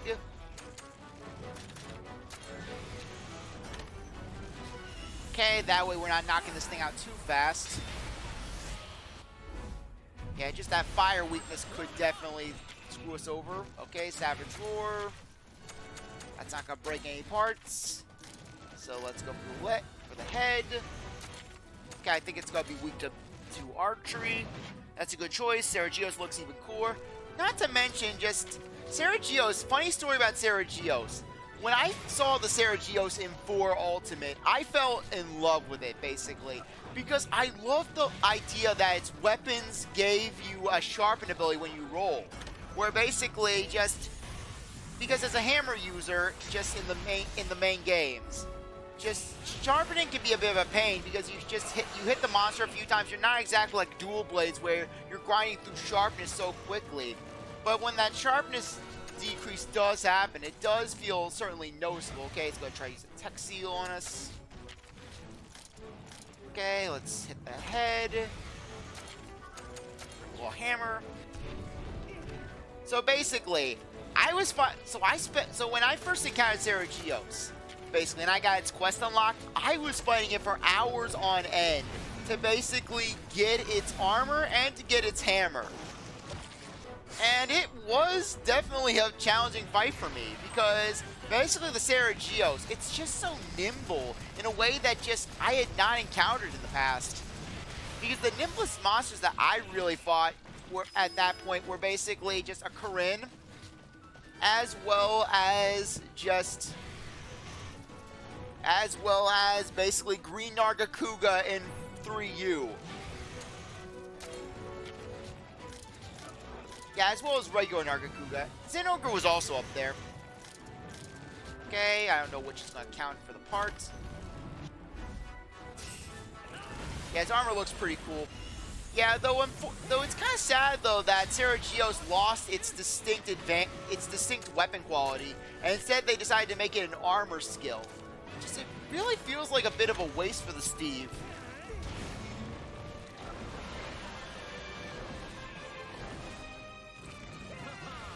Okay, good, we defeated that.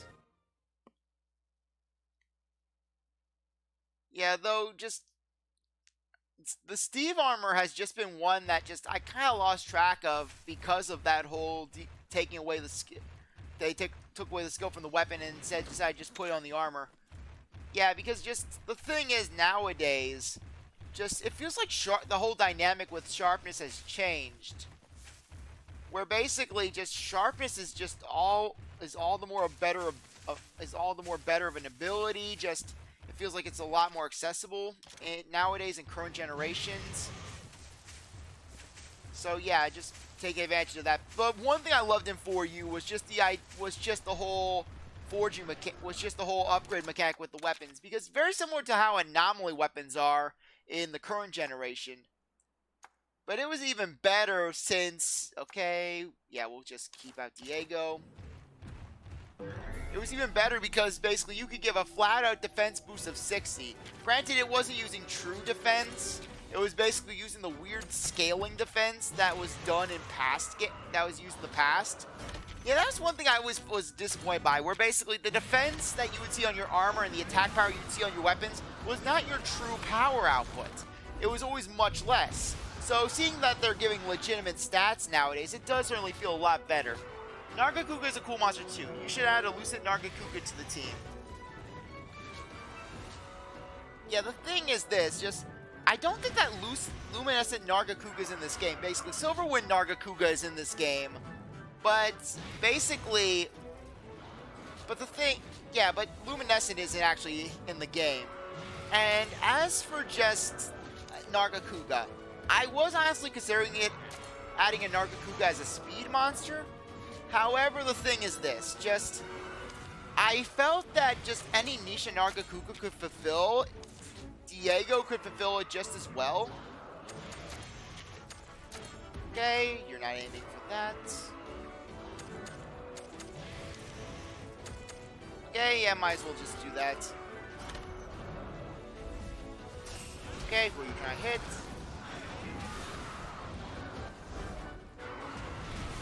Not to mention, with how popular Nargacuga is, I was kind of afraid that if I put a Nargacuga on the team, I'd come off as a bit too generic, you know? With basically like, oh, everyone's got a Nargacuga, CzarThwomp's got a Nargacuga. So basically, I don't mean to sound like I'm a hipster or anything, where it's like, oh, I can't blend in with the other people. But just I wanted to have some distinction with my team, you know?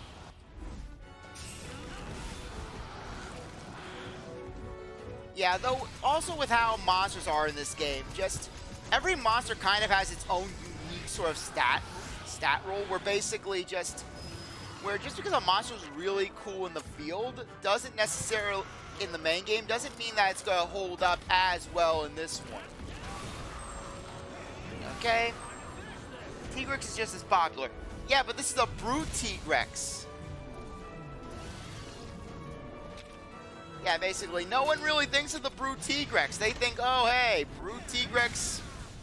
They just think regular Tigrex, or they think Molten Tigrex. They don't think Brute Tigrex. Not to mention, Tigray has been part of the team, basically. I put a lot of time into Tigray. Not Tigray, Diego. Tigray was the Tigrex that I used before I got Diego. Basically, I found Diego as a royal monster. Essentially, a monster that appears, a tough monster that appears a lot earlier than it's supposed to in the game.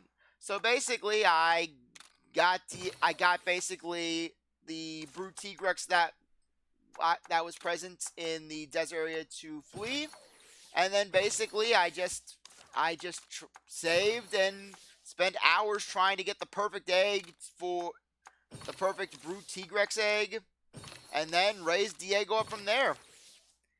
Yeah, basically so basically, because of how much time I've invested into Diego, I don't have the heart to remove him from the team.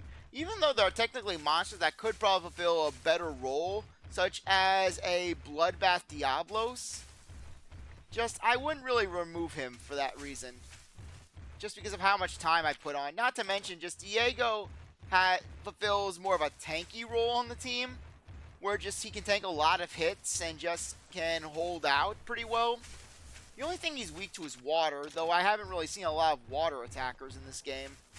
Just the Mitsune is the only one that's really been standing out as far as water attackers go. The only other one would be basically the Plesioths and the Royal Ludroth. And okay. Looks like we're doing this. Fury, it's Molten on this game. He is beautiful. Though, yes, Molten Tigrex is in this game. And it is definitely something to fear. Okay. Yeah, we'll hit you. Yeah, basically Molten Tigrex. Basically, when it's enraged in this game, it can move twice. It can inflict Blast Blights, and it can basically strike fear into your heart and soul. Where basically, I had some close calls when I was fighting my first Molten Tigrex in the last stream of this game. Okay, good. Time to finish this. Yeah, though about the Molten Tigrex, just I do have a soft spot for it as well, because in 4 Ultimate, basically, my final endgame armor set did have a lot of Molten Tigrex parts to it. Basically, as well as some Expedition armor to just really boost up my defense. Just really trying to capitalize on those earplugs and the like. Okay. Yeah, let's smash you down. Hopefully we're coming to the end of the part breaking, and we can just go back to defeating specific monsters. You only played Monster Hunter Stories 1, and Tigrex was really a glass cannon. Yeah, personally, just if you like the first Monster Hunter Stories game, then you will love this one, because basically it took everything that the first game had, basically all of the strengths, and just really fine-tuned them, in addition to taking out a lot of the flaws that were in the game as well. Most notably with how the maps worked in villages, where basically back in the first Stories game, you had it where you had to just go around the village and just manually see if there was a side quest available. It wasn't like in this game where any side quest that's available, it just appears as a blue exclamation point on the map. So basically, just if you're curious about if any new side quests have popped up at the stage of the game you're at, you can just warp around to the villages and then just see if there's any new ones. Not to mention just how it feels like the opponent monsters are a lot more predictable. Where basically, back in Stories, where in this game, just they're a lot more static with their attacks. Where if a monster hits default stage, it will basically utilize just... Okay, looks like we're probably going to have to warp out. Okay, but we're going to have stomachs and legs. We just have one more set of legs to get, 3 more stomachs. But okay, looks like we're doing better. But anyways, just if a monster's in its default stage, for example, Yinkaku, basically, it will utilize technical attacks up until it's enraged, at which point it will switch over to speed and it will only use speed. And that logic applies to a lot of the monsters, where basically, with the exception of some who will use their basically area of effect attacks or just a stat buff, it's not like, say, in Stories 1 where you would have the Bulldrome, where it would be tossing out power attacks as well as speed attacks just on a whim during default. And not to mention just, it took you so long to actually get the chance to upgrade your parts. Okay. Okay, looks like we're going to have to do this. Okay, Sleep Beetle on you. Okay, Massacre Fury. And not to mention, this game in of itself is a lot faster paced. Where basically they don't really just slow you down with a million tutorials right at the start. Basically, yeah, they give you a bit of a tutorial with general mechanics, but it's a relatively fast-paced thing. Where they give you the 30-minute tutorial, and then just from there, just boom, you're just going on, you're just doing your thing. And not to mention, just eggs are a lot better programmed, because basically all of the monsters have one color of egg. And the distinction between a good quality egg and a regular quality egg is that just when you pick up the egg, you'll see a golden hue around it. Okay. We'll attack with the leg. Okay, we'll attack the head again. Plus, the whole partner mechanic in this game helps to alleviate some of the stress that would be coming on you and your monsters. In addition to weapons actually feeling like they have their own unique qualities rather than just a combo list. I hated that combo list because basically you were at the mercy of the monsters with it. Okay. Let's utilize a breakthrough strike on the head.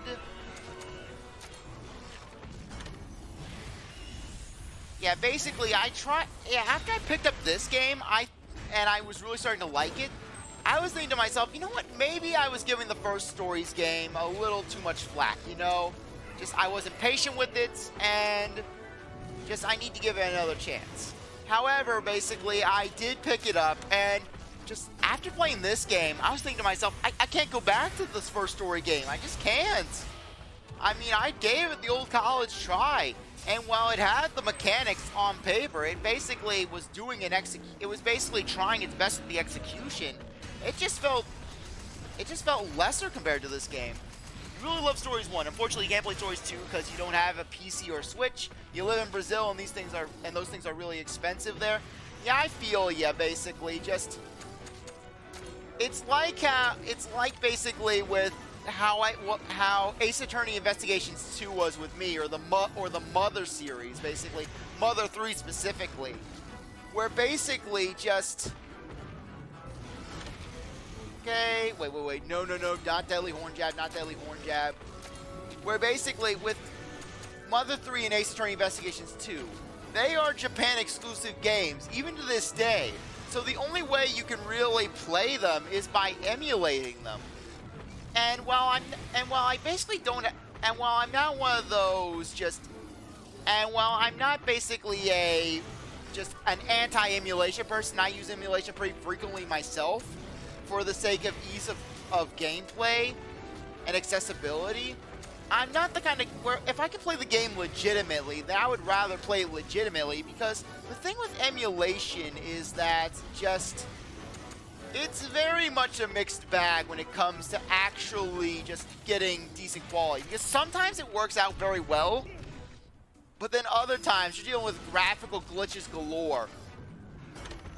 For example, when I was emulating Paper Mario 1, the N64 version, for a playthrough, it was having graphical glitches like you wouldn't believe on my N64 emulator, where basically the backgrounds were disappearing. So I would have to actually play the game blind. Just in the literal sense. I'm playing this game blind. I'm just stumbling through the area. Okay. Let's see what we've got. Breakthrough strike. Okay, looks like we can just Savage Roar. Okay, let's hit you. And then there was Donkey Kong 64, which was the first game where I learned that emulation can backfire on you heavily. Because basically with Donkey Kong 64, just if you try to emulate it, it has a weird sort of glitch to it, where for some reason the timer moves at double the pace, counts at double the pace. So you essentially have half the time limit to work with. So basically, there would be some challenges in the game that would be outright impossible for me, because basically it would bank on you being able to use the full time limit at your disposal. Meanwhile, I would have to speed run it, and I would have no hope of reaching it. For example, this one golden banana in Jungle Japes with Chunky, where you hit the switch and then you run all the way to basically Funky's HQ. So you can or was it Snide? I think it was Snide. Yeah, it was Snide's. Where basically you could get the golden banana behind the cage. So, but no matter how fast I would go, no matter how many shortcuts I would take, I would not be making it because of the emulator time limit. So I'm thinking to myself, if I'm getting this in Jungle Japes, then what are the later areas going to do for me? Gloomy Galleon, for instance, where the boss fight involves a time limit. So basically, I'm like, no. And then I'm thinking to myself, how is this going to apply to Hideout Helm and the King K. Rool fights? Because while they have time limits too, but it's just a different sort of countdown. Okay, you've emulated or you did piracy with all the games you played in your life except for your Xbox 360. For me personally, I've tried to emulate PlayStation 2. However, just no matter what I try to do with the PS2, just I can never effectively do it. Because basically, while I can get the game running, just after a few seconds, I get this massive slowdown. Not to mention you have to deal with BIOS and all kinds of funky stuff. So basically, I've just given up on hope of emulating PS2 games. Granted, I have a PS2 myself, just it would be purely for the sake of streaming and recording. Though I think I have figured out a way to get PS2 games on my computer. Basically managed to output the footage from my PS2 to my actual computer. So yeah, that could very well be a thing in the future for me. Yeah, because I have a lot of memorable games on the PS2. The Sly Cooper trilogy, the Jack and Dexter trilogy, the Ratchet and Clank trilogy. There's a lot of good trilogies. A very under the radar game, basically very underrated, Graffiti Kingdom. Basically, it was a game where you could basically draw your characters into 3D models and then play as them. You could give them attacks. You could basically make them however you wanted. You could navigate the environment. It was really cool. Sure, it was a very short game, but all in all, it was a pretty fun experience. Yeah, it was a very charming game. Basically, it was one of those. It basically felt like a cheesy 4Kids dub, but it was cheesy in a good way, you know, where basically it was the kind of cheesy that puts a smile on your face. For example, one of the characters is just this guy, basically, where he's just so monotone. Where basically he tries to be so smug, but yeah, he comes off as so monotone. Show me what you can do. Okay. Yeah, basically, I think his name was Tablet. Oh, wait, I don't think it... Okay, I think I may be getting names mixed up. I'm kind of out of it right now. You don't know the word for it, but there in Brazil, you can find PS2s for a real cheap, and they're basically pirated PS2s. They function perfectly, and the games are really cheap.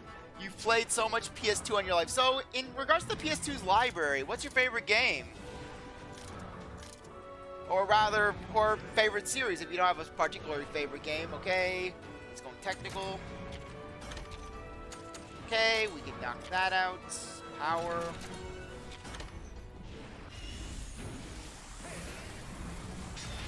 Okay, nice. Retreat rate up. Flash it down.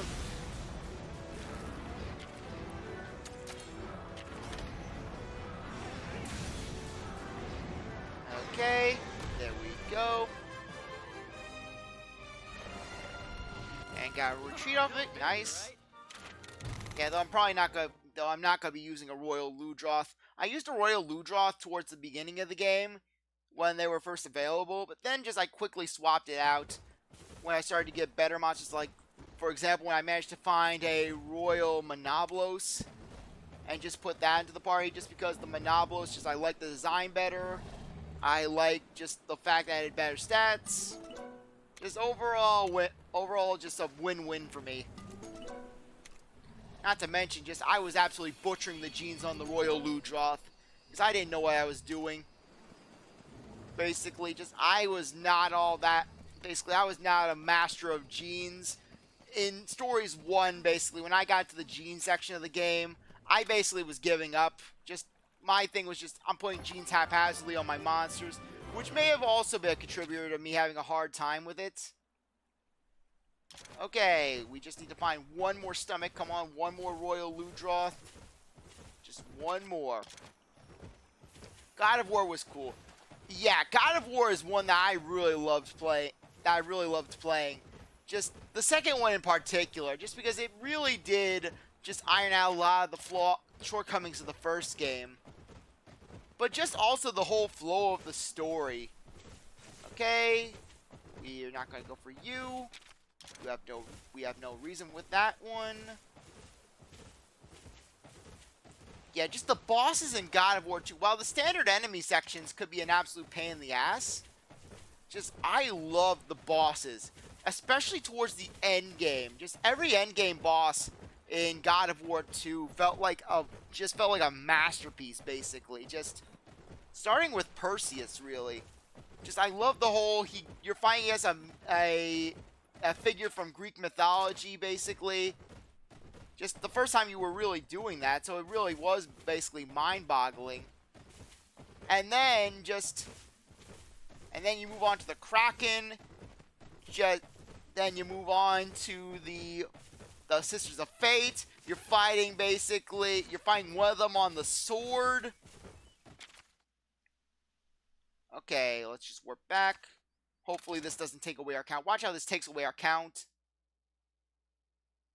Please don't take away our count. Please don't take away our count. Please don't take away our count.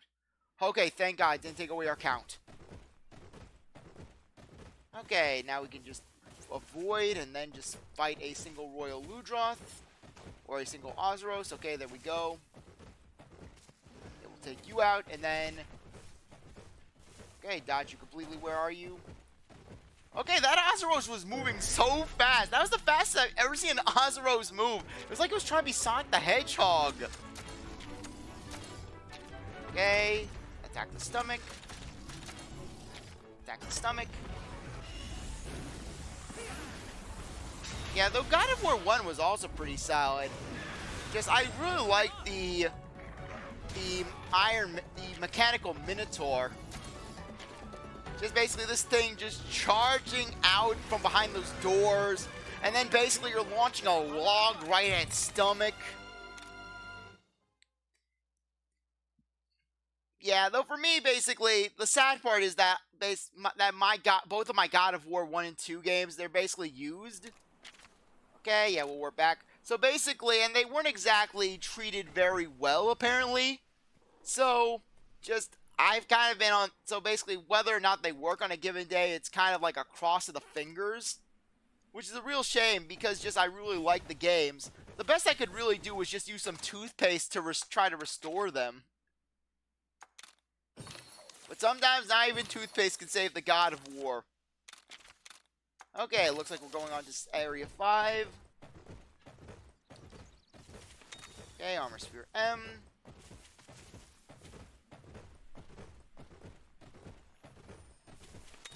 Okay.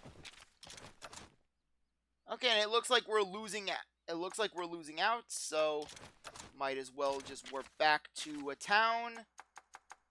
And then just get an additional boost. I don't think that an egg boost is going to really help out at this point.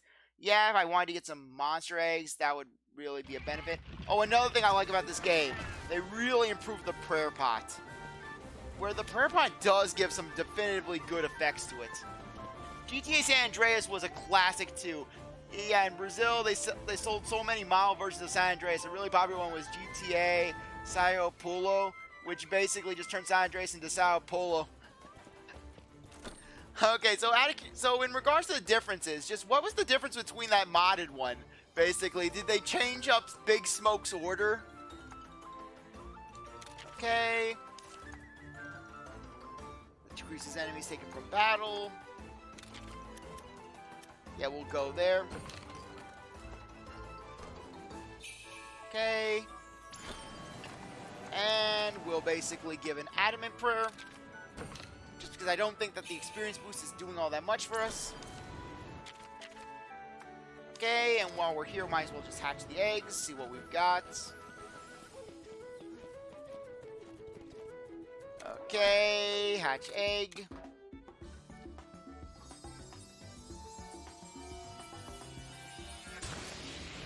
Okay, Gypsy Ross. Okay, nothing good. Ian Garuga. Nothing good, you disappoint me. Louis and Cuckoo. Okay, Blight Proof. Something that's good, but I will not use. Another Blight Proof. Royal Ludroth. Okay, Crit Heal. And Water Defense Boost. Okay, that could be pretty solid if I was using a water monster, but I am not. Okay. Elder's Lair Z4, let's go. They changed the map, skins, cars, and police cars of the game, where were reskinned to look like the police cars in Brazil. Sometimes they mod the story, but that generally would just mean the redouble of the cutscenes. So, Okay, so I take it that Big Smoke's order basically remained the same. I'll have a number 9, a number 6 large. I don't have the exact order memorized. I should have. It's one of those things that I would think that I have memorized at this point, but just I don't. My issue with GTA games is that basically I get very easily distracted in the world, much like when I'm playing an Elder Scrolls game. So basically, how is there a frozen mountain in the Hakolo Island, this tropical island paradise, and we get an ice cave?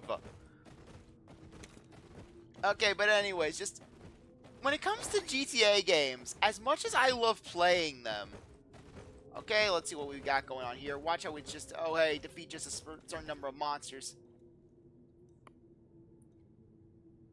Here dwells a ferocious Velkhana, freezing all who cross it. Only those who defeat it may pass in the next zone. RC Meowster left his personal notes of Akala to me. The thing is, I may have left them over there, sorry. If you want to collect all the notes, it'd be a real help for sure. Also, it's chilly here, don't forget Hot Mist.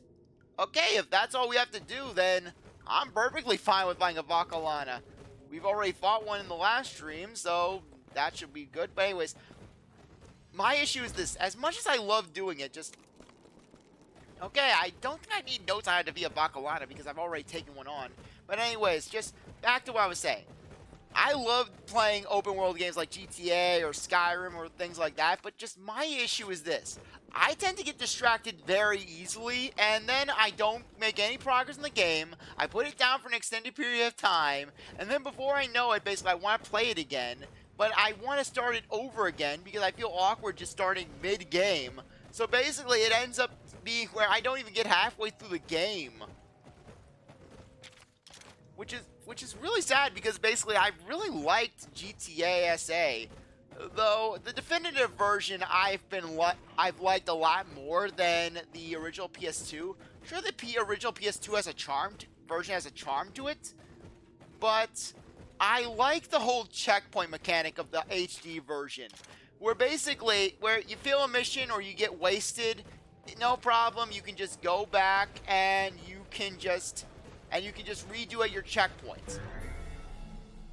But in the PS2 version, it was like, okay, you fail, you're going to have to go all the way back to the mission, you're going to have to get your weapons back, get your upgrades, get your armor back, get a good vehicle, then head back to the mission and try it again in the hopes that you can complete it. I understand that basically it's one of those get good sort of things, but just when I'm playing a game like GTA, just the thing is this.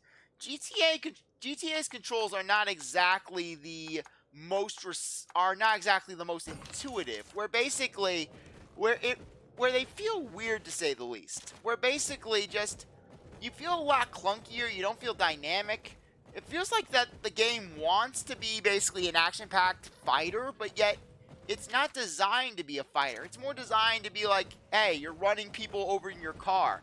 In fact, that's how I actually deal with I try to deal with a lot of turf wars in GTA SA, where I'm just running people down. I basically start the turf war, and then basically just go in with the car of fury. Okay, that's just a Stygian Zin ogre. That's just standing there, just staring at us menacingly. Okay, sometimes they would just mod character skins. You remember playing a mod with Vegeta doing the Big Smoke order? Yeah, though basically I could have easily imagined now I could just imagine Vegeta just spouting out a bunch of the other stuff coming out of Big Smoke's mouth, like riddles and the like. Okay, do we have to collect all the notes? Because it would be nice if we could just go straight to the Vakalana, because basically we already fought one, so why would we need to go and collect notes for it? Just so that way we can know, oh hey, this thing is once it gets its Ice Mantle up, it's going to be using technical attacks. Yeah, though frankly, at times it feels like Big Smoke could be a Dragon Ball Z character. Yeah, Big Smoke's got to charge up his chi. Someone! Use instant transportation to get smoke away from here! Defend the smoke! Yeah, basically, just fly after the train. Yeah, that train mission, basically. It's one of those things that basically always made me laugh. I failed that thing so many times in the original PS2 version. And just...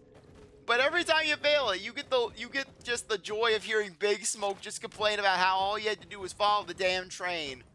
But the worst one, people complain about wrong side of the tracks, but the worst one, in my personal opinion, the worst mission in GTA SA has to be the one where basically you're with Zero, and basically you have to fight and you have to basically fly his RC plane.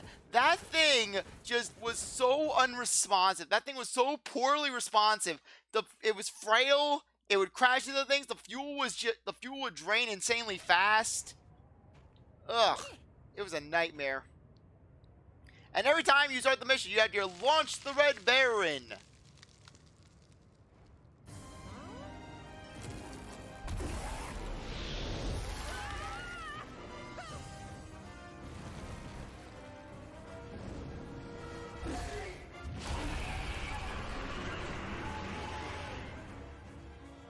Okay. Anyways, as a Valkalana, this thing shouldn't be too hard to deal with. It's going to be using technical attacks it's going to be using speed first. Then it's going to be using technical once it charges up. Okay. Lightning Horn on the head. Okay, though oddly enough, it's acting like I haven't fought Valkalana before. Okay, it's using power?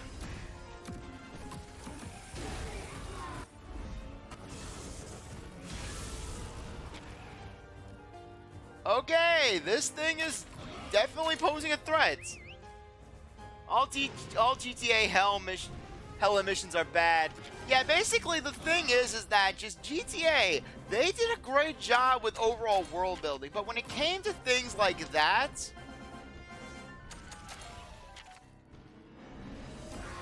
okay. Oh, this is bad.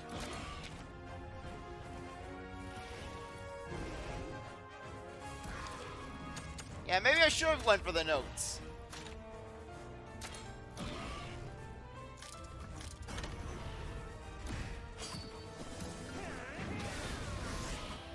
Okay, and that thing's dealing 500 damage with a counter. Okay, thank you, Roberto. Okay. Let's bring out Good Schultz. Let's bring out... bring in Blue Boy. Yeah, though basically for me, when it came to PS2 era open worlds or games like that, I would have to say that basically... sorry. I just have to find the exact name of the game. I just need to find the exact name of the company. Okay, I know I have a game right here. Yes, Pandemic. Basically, Pandemic Games. Basically, they really took the GTA formula and they refined it with the Destroy All Humans games, as well as another game that I like. Basically, that's like Rambo meets GTA, which is known as Mercenaries Playground of Destruction.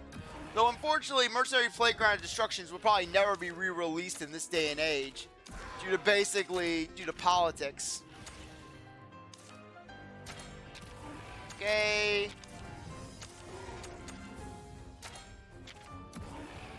Okay, the tail's not doing anything. Let's do hammer. Yeah, because basically the thing with Pandemic games was that they were very smooth. Basically, just the controls were very silky smooth. You felt like you were actually in control of your character. The vehicles felt very good to use. In Mercenaries Playground of Destruction, the helicopters were a blast to use because while they could feel a little clunky at first, once you got used to them, you could do a lot of cool exploits with them. Okay, this is gonna hurt. Why is this thing so strong? So many monster names sound funny in Brazil. Basically, the Valkalana sounds like the word for cow, and the Yakaku could literally be translated to Ian likes ass. Okay, now it's going technical because this thing decides to change up on us. Okay. Hyper freeze? Why?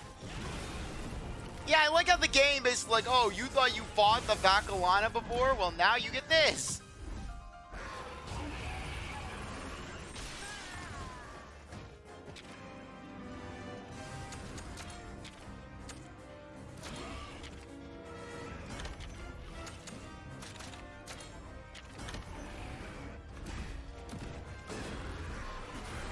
Okay, I'm probably gonna need to find those notes.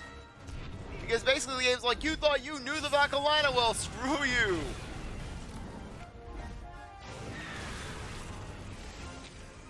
Yeah, I fought Vacalana before.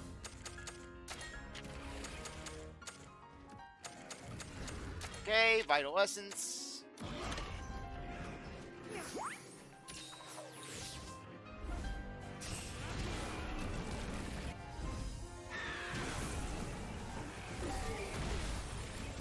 Oh my gosh! Let me help.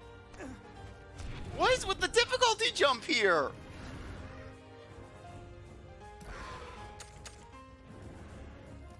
Frankly, I don't feel secure at this point. Okay, Aslan, you can come out.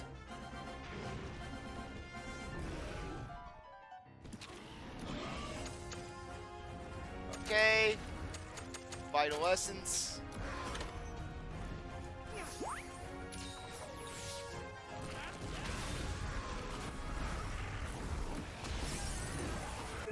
Ugh, this thing just hurts.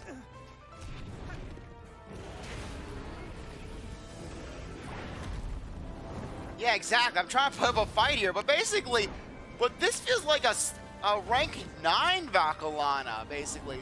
Something that you'd be facing in rank 9 because oh no. Okay, but anyways, just, this does not feel like a standard high rank Vacalana because basically I fought one in the last stream and it went down pretty easily.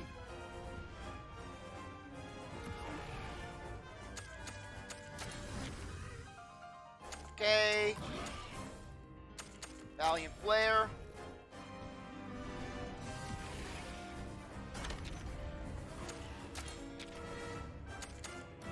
Okay. Vital Essence.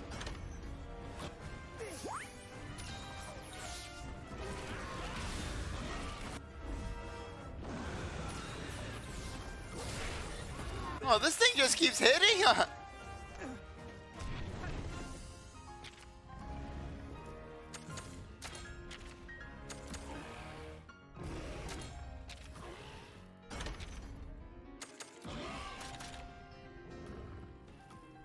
Okay.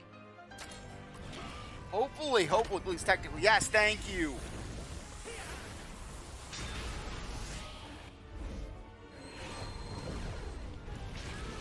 Okay, we can't blast blight this thing. Okay, and it's almost dead. Really? They just gave us this Kaizo Vacalana?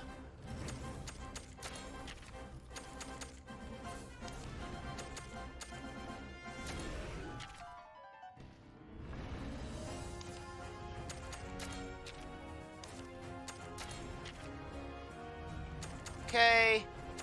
Vital Essence because I don't trust this. Okay, good thing I didn't go technical power again.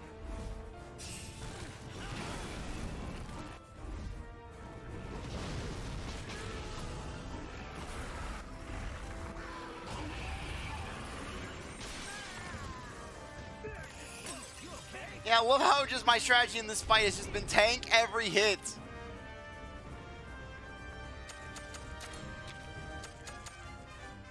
I can't trust myself. I don't know what this thing is going to be launching. It keeps varying. Its story's one striking back.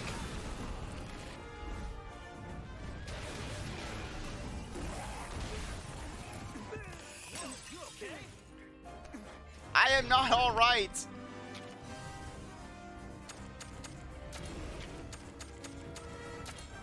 Okay.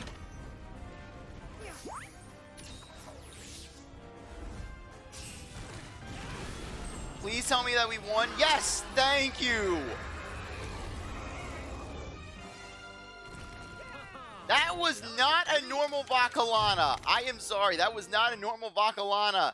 The game did me dirty there. Here I thought I was going to be facing something that I already fought before and I felt comfortable dealing with. Okay, you start the fight off, it's going to use speed, so you got to use technical twice. Then basically it's going to use its ice mantle, so then it's going to be using technicals, you got to use power. We did, partner, with just a little help from Red 2. Yeah, meanwhile, basically, the only note from Red we had was, it's going to use different attacks. I'm just scared of we're going to have to face in the next area. Stories 1 looks way harder, too. This one looks easier since you can just stack new hearts so many times. Yeah, Yeah, you can also stack hearts in Stories 1, where basically they had vital essences in that game, too, as well as ancient potions. Though it is a lot easier though it is a lot more manageable since it's not just you and your monster this time around. It's basically you and a partner. So basically the partners also have 3 hearts, so they can take hits as well.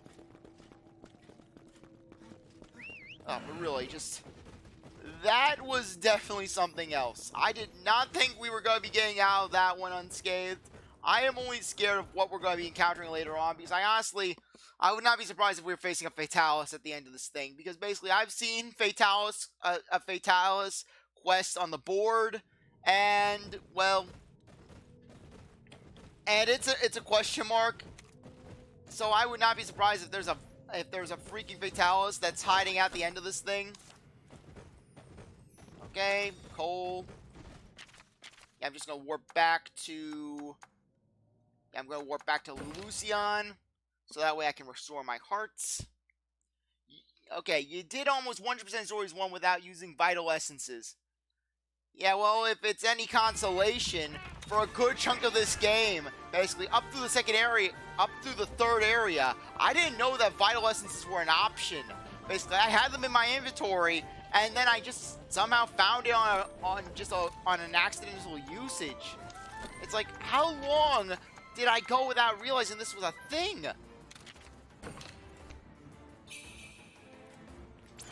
Because really, it's a handy thing to have. Okay, let's go to 6. Yeah, we're actually starting to get close to the end. Okay, what's this one gonna be? Watch out, it's another break this many parts, or it's another turn-based one.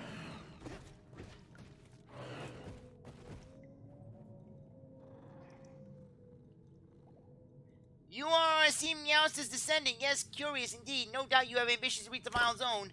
Yeah, you're really delusional, friend. Trying to get to the Vile Zone without the faintest verb of what lies looks there. If you train for 100 years, it wouldn't be enough. But I suppose you can start by breaking the parts. Damn it, why is it always parts? It's parts.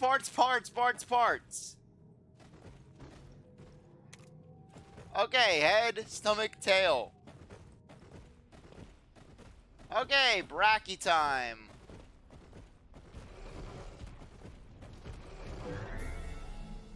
Okay, you didn't speak English the first time you played Stories 1, so you were able to use them. You didn't know what they did. It kind of reminds me of when I first played Monster Hunter 3U, where basically I was playing it on basically an old-time television. Basically, the kind of television where basically it was one of those big, bulky ones that just took up an entire table. So basically for me, I could not properly read the screen. I could not read the dialogue in 3U on my television screen. So basically, I didn't know what was going on. Okay, yeah, we'll go for the tail. Okay, items. So basically, I was playing 3U, and I played a good chunk of the game without knowing anything. How basically items really worked, without really knowing how armor really worked. I was basically doing things from sheer guessing and a lot of squinting. Okay, cool mist. I'll get you back.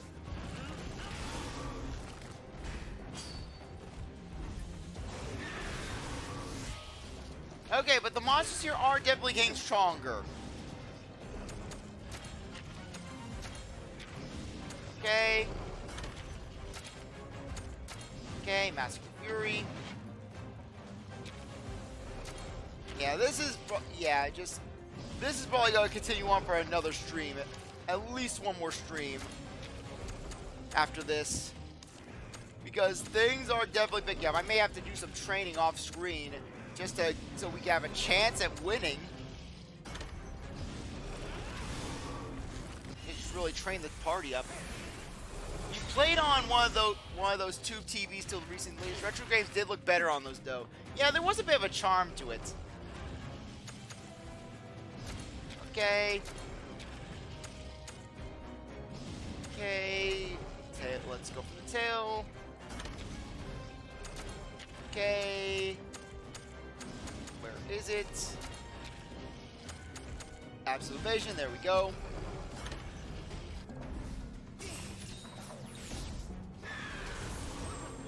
Okay, nice. One tail down. Really, why can't we defeat monsters in standard mode? Why can't we just have standard? Oh my! I got created by a Conchu!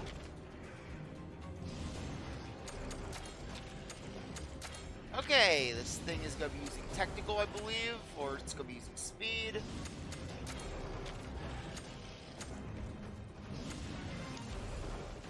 Okay. It's not attacking us. Okay, and the head is weak to blade.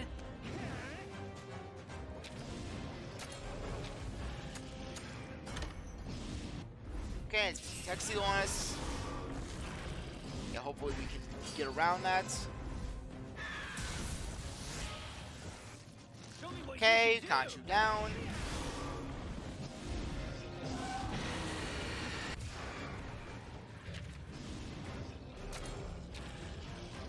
Okay, not the worst thing in the world. Okay, come on, break the head. Yeah!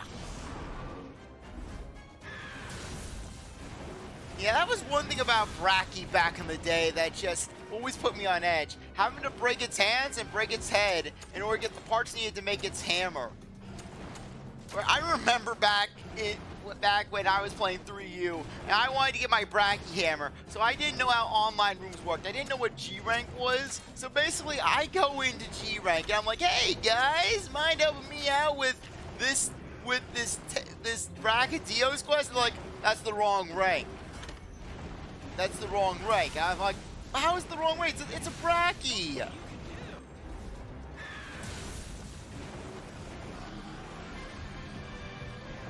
Yeah, also 3U on the Wii U was a magical time for online play, because that was the first time that I was actually able to hear people actively cussing me out in various languages over just making the littlest of mistakes. Really, you would be amazed at just what I was hearing just over the Wii U game speakers, just this low quality radio speech of just swears in various languages around the world, of basically just, I double card in a quest, I'm basically getting absolutely just slammed. Okay, yeah, this thing is, yeah, it's gonna be using speed, so yeah, we're gonna want to go in the technical. Let's go with Steve. Okay, we're gonna need to attack the tail, as well as the head and the stomach. Some dudes even say that two TDs are actually better for gaming because there's a thing that makes games don't have any delay at all. You don't know the term. Yeah, basically, I know what you mean. When I first set up my Wii, basically my Wii to play GameCube games on my modern TV, I noticed the definitive lag. Same with my Wii U games as well. So basically, it was one of those things where I had to use the gamepad, but then I discovered that I had to set my TV to game mode. Okay, that's fine. Okay. Yeah, we have to attack tails. I think the legs are also a thing that we have to go for. But Then again, legs aren't really a big thing on breaking the legs on a Desert Celtics Queen isn't going to cause it to tilt over.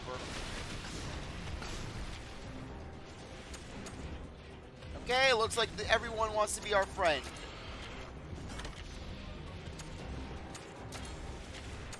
Okay.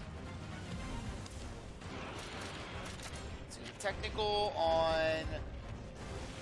Okay, we'll use a technical on the legs.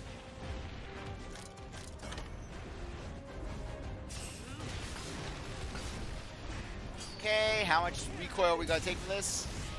Okay, 61, that's not... Let me help. You're not helping, Roberto. You're not helping.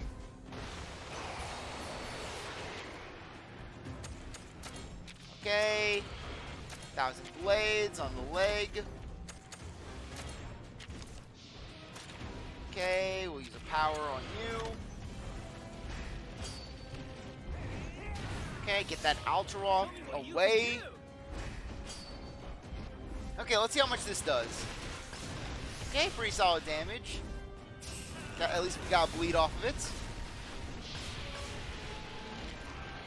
Okay. It's gonna be transitioning over to power, so let's go with Hellbreaker on the legs. And we'll do this. Yeah, the thing with nowadays though, you need basically a modern day TV to do anything really involving a television, because all of the graphics configurations are made for modern screens. Heck, even watching television, just regular television on my TV, basically just even though basically it's more modern than the television I used to have, just I still notice just the proportions not matching up. Okay, attack the head.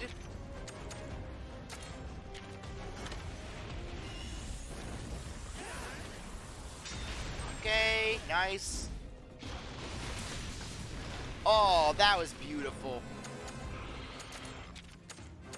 Okay, 1,000 blades. You know, I had my doubts about Pump Up, considering that basically it lowers your defense. But that boost, though, that boost has been unreal.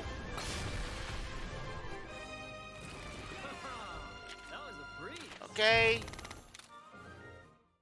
Well, at least I have a good place to hunt a Desert Celtis now.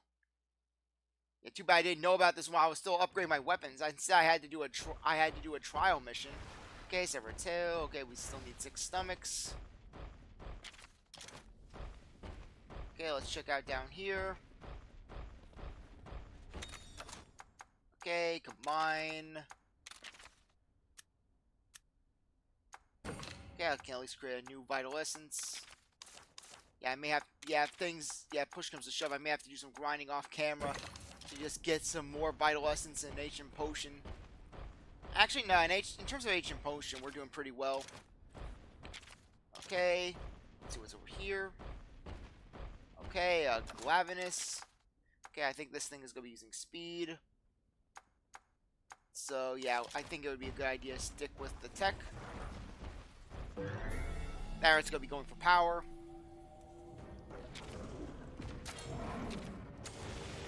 Okay, we go for the head, body, tail.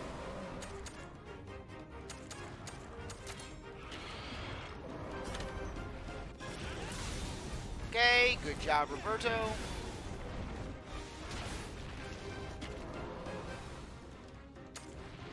Okay, looks like we're not having friends here.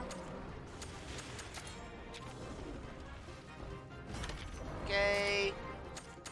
Grimclaw Hammer. Yeah, in terms of the Faded 4, I've always felt like the Glavinus was basically an okay monster. Basically, it doesn't have the awe factor of the Gammoth. It doesn't have the overall epicness of the Ostelos, or the overall utility of the Mitsune. Okay, at least that's one contra down.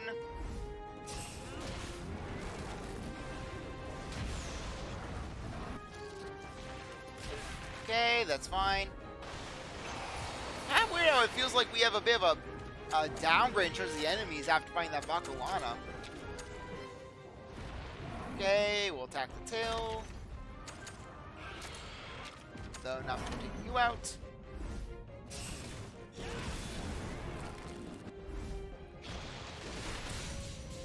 Okay, nice. Playing good damage on the tail. Glavenus tries too much.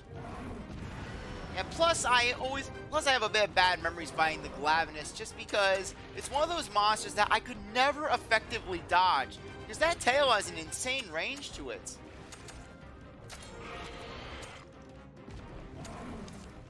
Okay, ground crusher.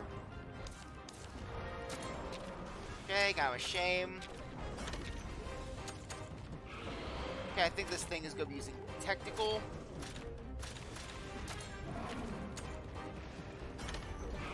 Okay, I was very wrong. Now it's using Blaze Ball. Okay, we managed to down it by just not hitting it, I guess. Hey, I'm not complaining. Okay, before we get taken out, 1,000 blades on the head. We'll also use a meteor hammer on the head.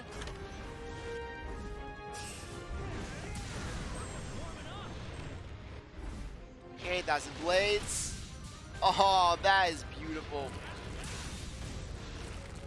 That kind of damage does my soul well. And okay, hammer's retaining. Thank you, Talisman. They should stop with those super dino monsters. Devil Joe already exists and he's perfect. Such a fun fight. Not to mention just the Devil Joe had one of the best introductions in the series. Where basically, the first time you're really introduced to a Devil Joe, it's not in a quest, basically. In Try, you're introduced to the Devil Joe by basically it ambushing you. Where basically just, you don't get a quest, it's like, okay, you're gonna fight the Devil Joe.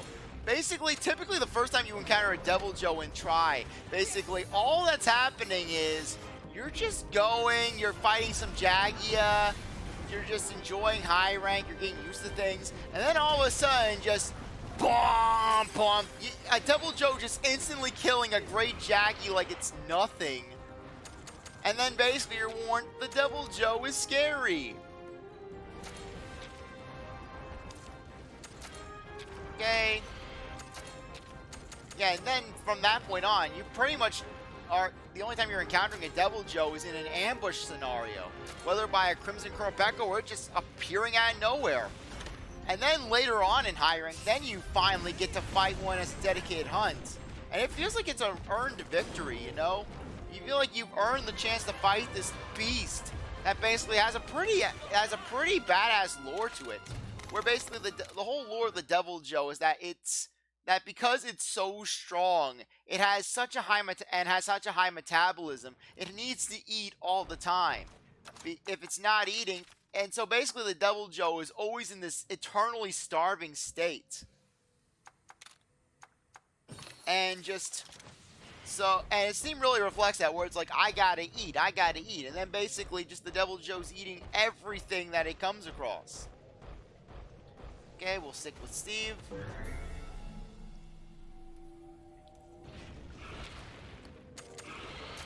Yeah, it just feels like where it feels like just a lot of monsters have tried to capitalize on the magic of the Devil Joe. And frankly, I am a little sad that Devil Joe didn't get into Rise. Yeah, sure, Devil Joe got into World, but it would have been nice seeing him in Rise as well. But hey, at least the Devil Joe's been staying strong generational-wise, you know? Appearing once in Gen 1, in Gen 3, Gen 4, Gen 5, just having that stable role. Okay, let's pump up. Okay, technical attack on the leg. Roberto, help me out here.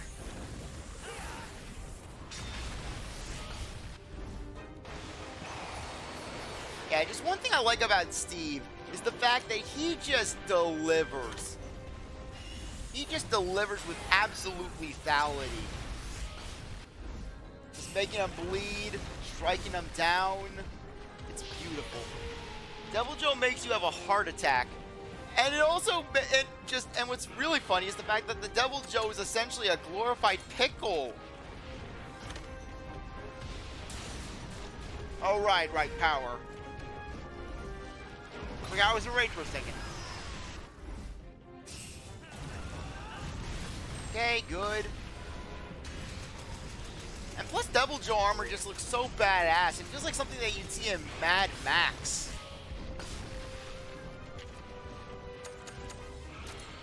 Okay, Thousand Blade. On the stomach.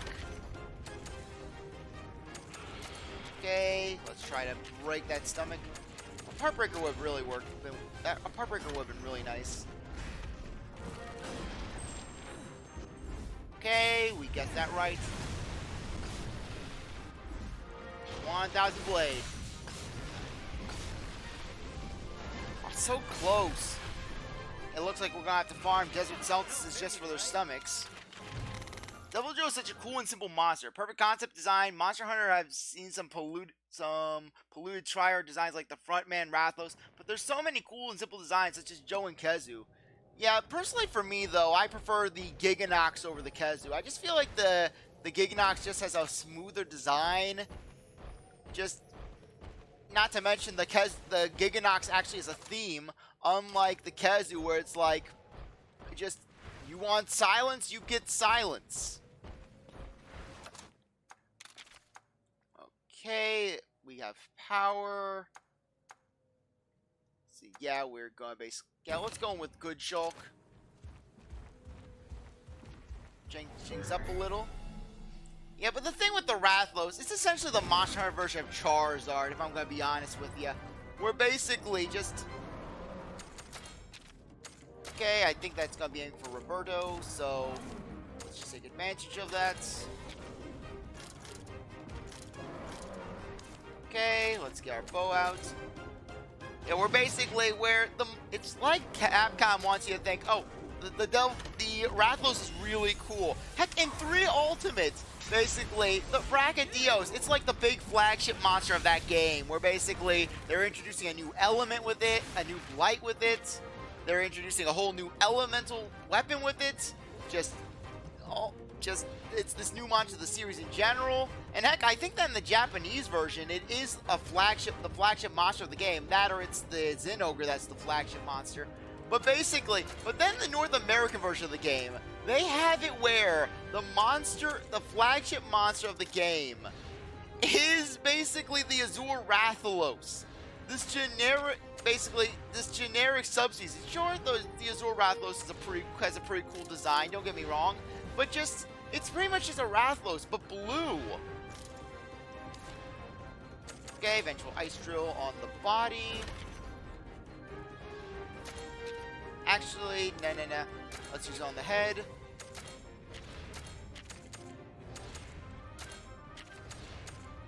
Yeah, really, it's kind of odd how the Devil Joe never became a flagship monster of sorts. Because it has all the makings to be. I guess Capcom just didn't feel comfortable with making a pickle a flagship.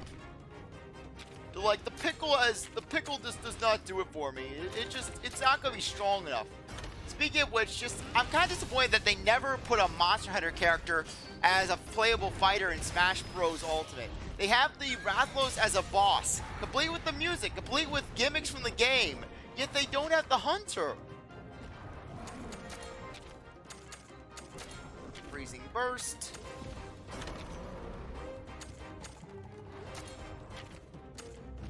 Okay, speed. On the head.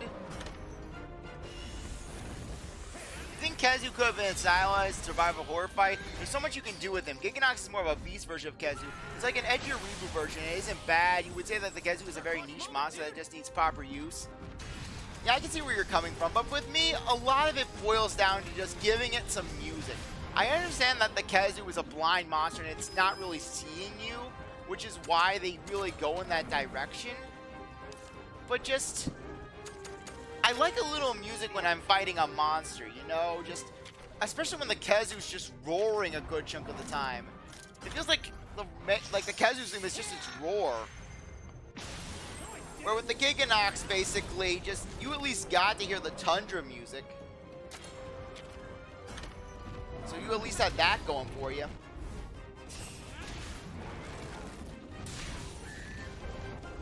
Okay, Flame Chakram. And Roberto's down, no matter. Because we can easily restore that later on.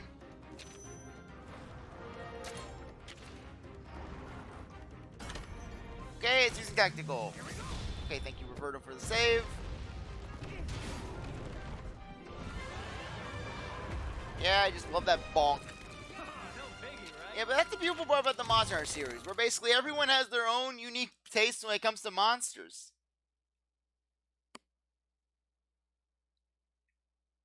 Okay, let's see what we've got. 3 tails, 5 heads, 0 stomachs. Okay, there's a Desert Celtis over there, as well as a Gravios, so we can definitely compensate for the stomach issue.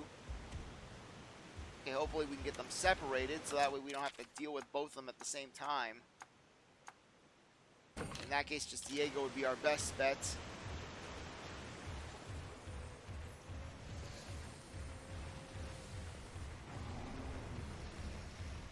Okay, hopefully we got the block.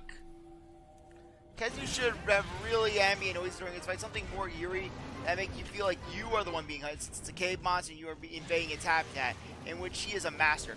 Yeah, basically I think that the original version of Try, not 3U, but the original Try actually did that better with the Giganox, because basically in one of the quests it was an exploration thing.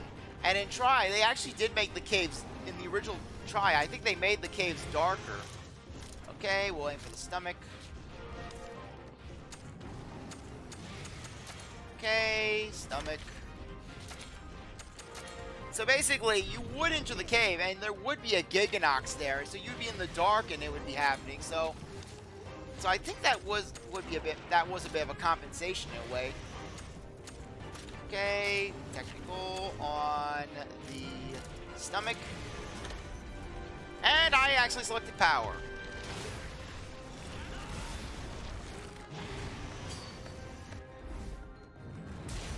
Okay, nice. Okay. Killer tail on the stomach. Speed on the stomach. Or rather, technical on the stomach. We're not making the same mistake twice.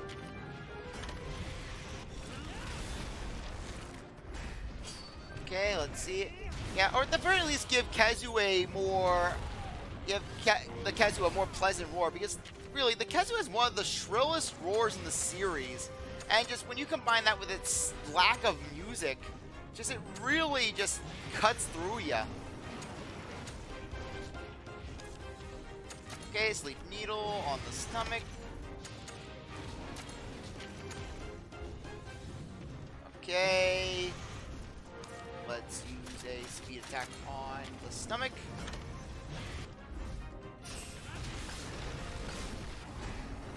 Okay, there we go. Okay, thank you. That'll really help out. Yeah, personally, I've never been a big fan of the Gravios and the Bizarrios family, just because of how defensive they are. Not to mention the fact that the block Gravios is like a Death Star.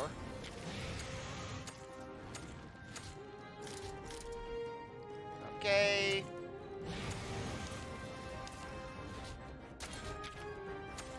Okay, let's attack the head. And then as for us, we'll go in with that Meteor Hammer on the stomach. Okay, good job, Roberto.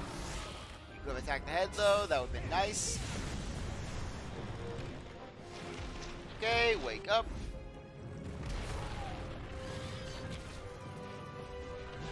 Okay, looks like things are gonna get a little more dynamic. Okay. Breakthrough strike on the stomach. Skill, absolute evasion.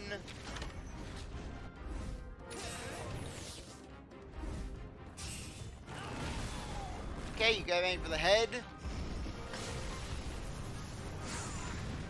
Ha! Okay. And we still faint. Sometimes you think of how cool it would be to have a horse map in the monster games, where you basically have to run from these really scary monsters without any weapons. Yeah, you know, it would be really interesting having that sort of game, but but instead of playing as a human, you play as a feline, basically, or a shakalaka. Yeah, make it where basically you're part of the shakalaka tribe, you design your shakalaka, and you have to wander through the world, and just prove yourself by getting items.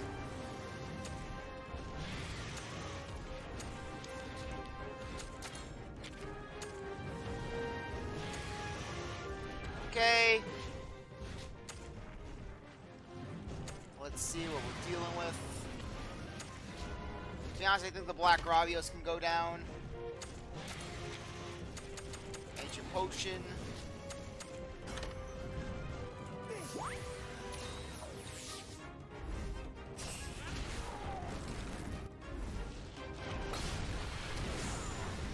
Okay, good. Oh, this is gonna hurt. Okay. Nice. Okay, this is starting to get a little intimidating.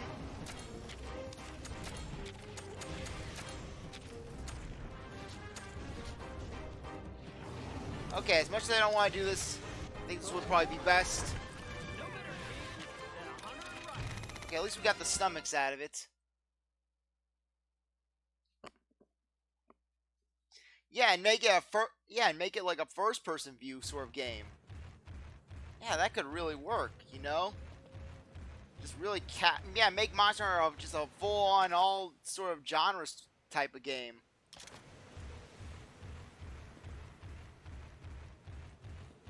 Okay. Yeah, but really, hopefully we'll get just a heartbreak, not heartbreak, just a standard fight the monster sort of thing. It's a little irritating just having to do, oh hey, you gotta break this. Okay, you gotta break all these specific parts. Okay, we got stomach, we got tail.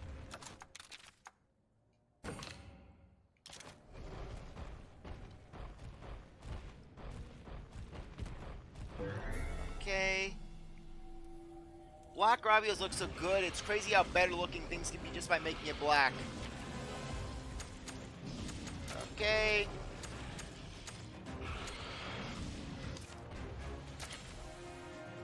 Okay, Grimwall Hammer.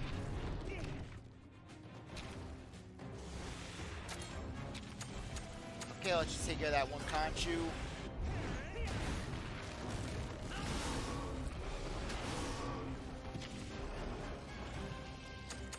Okay. Hellbreaker on the tail.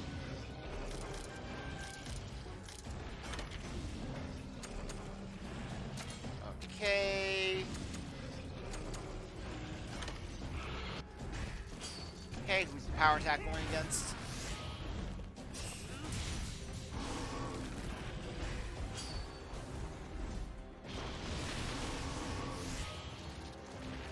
Okay, okay, I'm going to need to heal Roberto. Unless Roberto wants to heal himself up. Okay.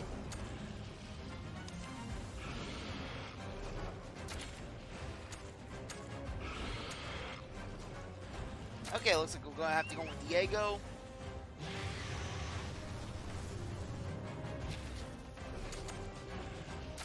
Okay. Savage Roar on you. Okay. And we'll take you down. Time to finish this.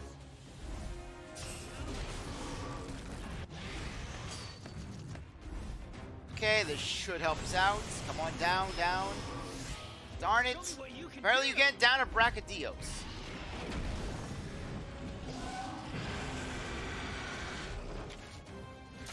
Okay, come on out, Steve.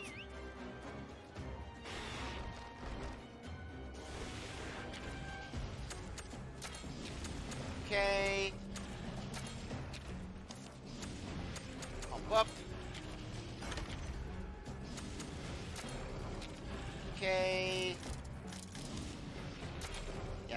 Massacre Fury. Okay, power attack on the tail.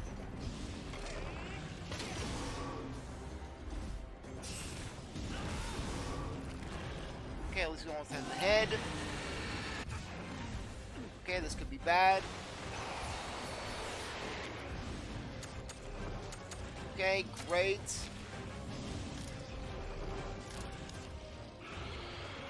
Yeah, though it all depends on who's gonna be, how it's gonna be hitting. You know what? 1000 Blade on the tail. And okay, he's just charging. Wait, why was it going upside down for a second? Okay, it wasn't upside down. I was just failing to look at it properly. Being delusional. Okay. Okay, Roberto's gonna take care of things. Okay, let's just attack the head.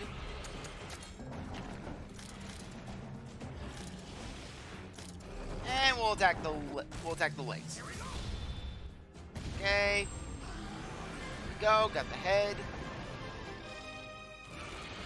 Okay, we got head broken. We got tail. Yeah, no problem. Good night to you too. I'll see you later, Zell. Okay. Yeah, I'm starting to think that basically it wouldn't be a good idea to just keep pursuing this after this next zone. Yeah, I'll complete this one, see what the next one will consist of, and then basically consider possibly knocking it off for the night. Okay. Stomach, tail.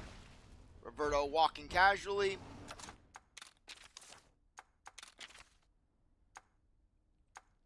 Okay, I still need to turn those 2 quests in.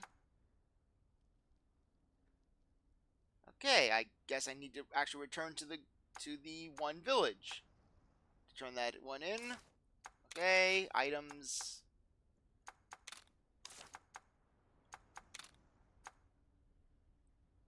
I don't think I need to actually heal up Roberto. Okay. Blue boy, you come on out. Just get a good view of the Gravios' anus.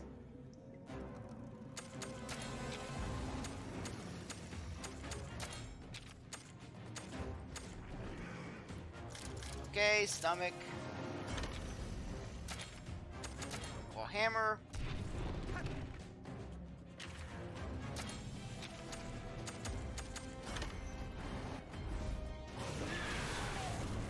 Okay, good.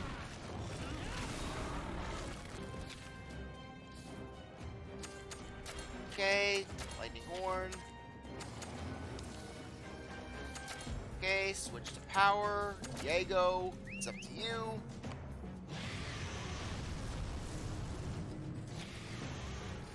Okay. Savage Roar.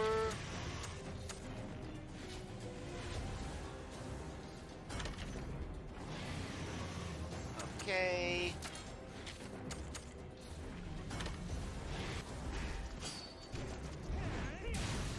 Okay, nice. Took one out.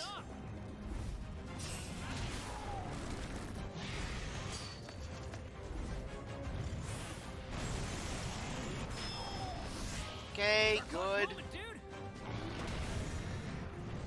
Okay, thank you, Diego. Okay, stomach. Stomach.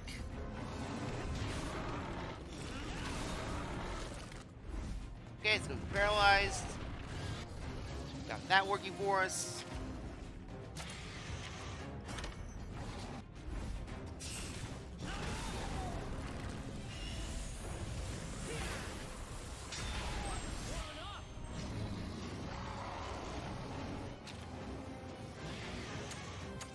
Okay. I think it's gonna be tech, so let's go for. Okay, break strike. head.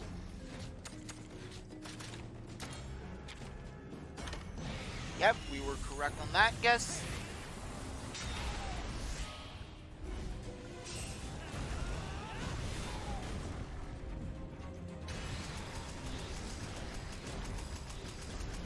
Okay, one, boom.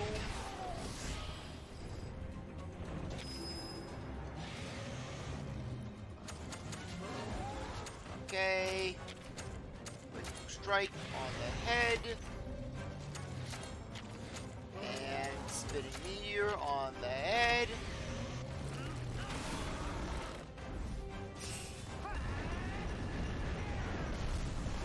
Aw, so close. Only we had a few more blows on the head. Okay, but no matter.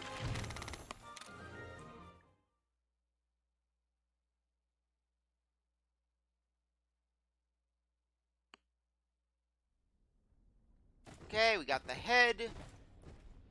We have the stomachs. We have the tails almost done. Okay. Yeah, we're just gonna need to find some Celtis queens. And take them out. There's 3 Celtis queens. And also 2 of you.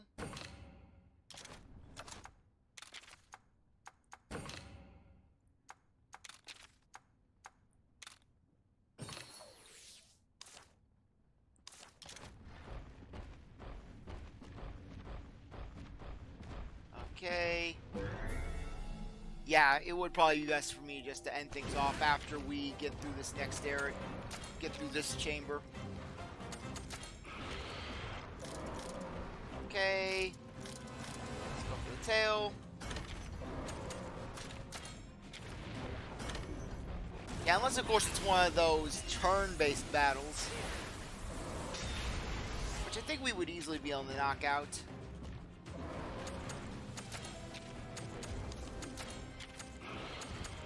Up.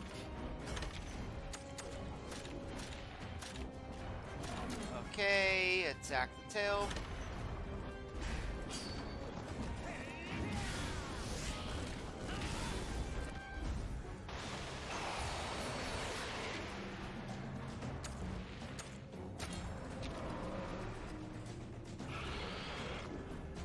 Okay. Skill, charge equity on the tail.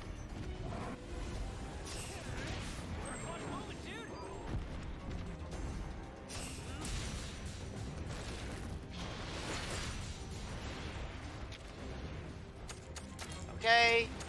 1,000 blades on the... Okay, we've already got the tail. And we'll aim for the... Yeah, okay. Yeah, we'll aim for the head. And charge slash T on the body.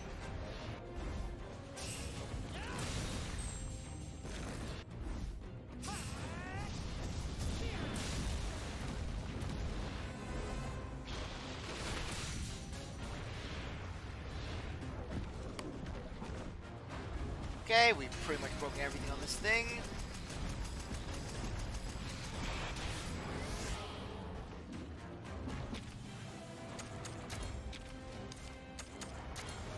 Okay, let's finish up the body.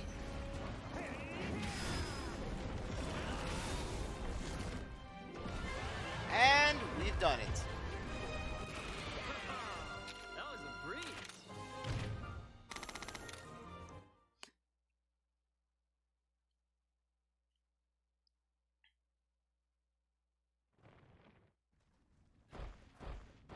Okay, 3 stomachs, 1 tail.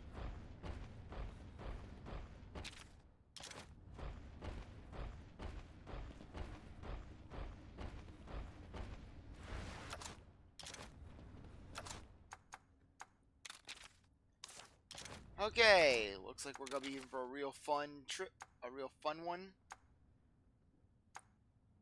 Okay.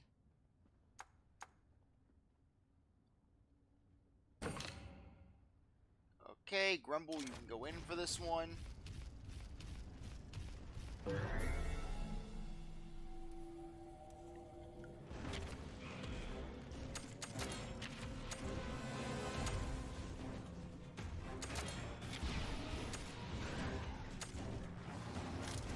Okay, take out the stomach.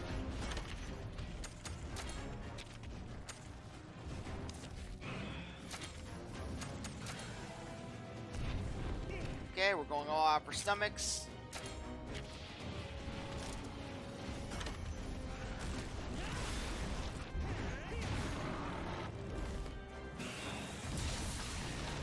Okay, good.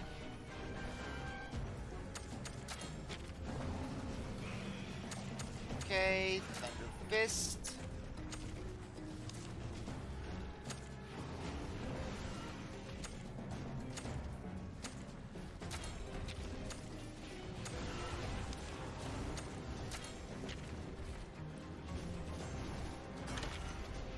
Okay. We'll use a speed attack on the stomach.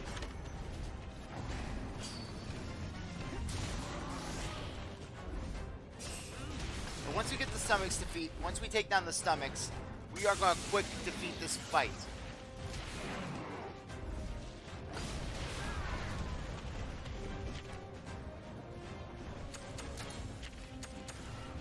Okay, Thunder Fist.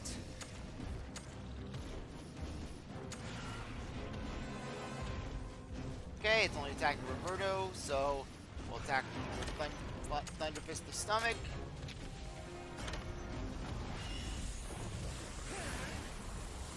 Okay, stomach broken.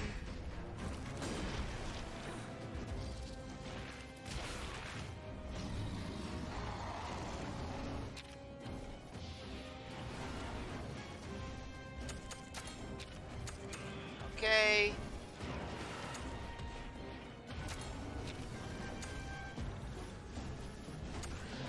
Okay, Roberto is actually going to be countering properly, so we don't have to worry about that. Okay. This thing is enraged from the look of it. Okay, it's not enraged. So we're actually in the clear. Lightning Blade on the stomach.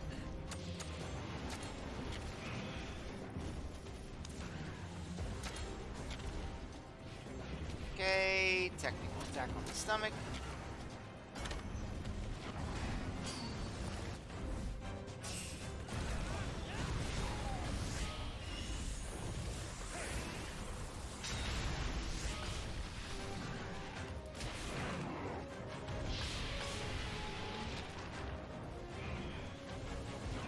Okay, this is not good.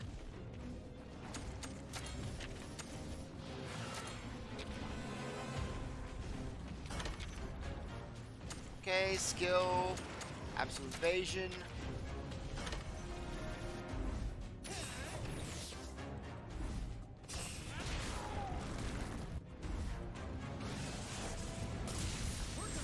Okay, nice. We can end this next turn.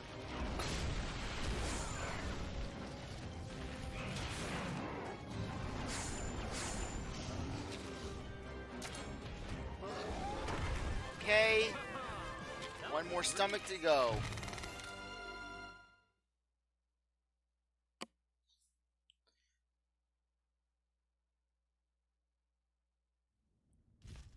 Okay, one more stomach, one more tail.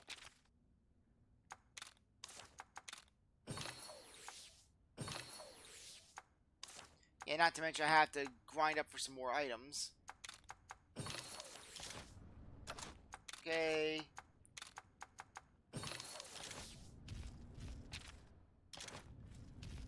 Okay, just one more stomach, one more tail. Okay, if we could buy a Desert Celtis Queen, a single one, we could actually manage it pretty well.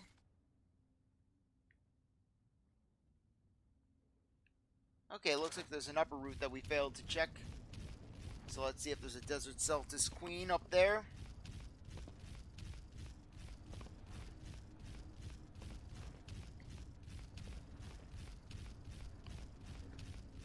Okay.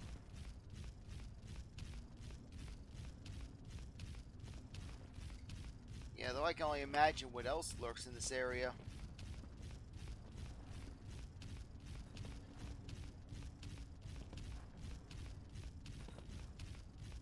Okay.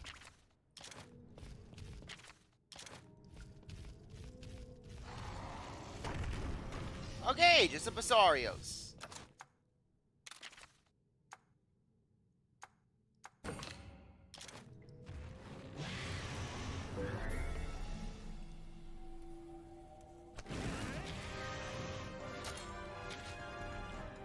Okay. A tail and a stomach. What better sight could we have been offered?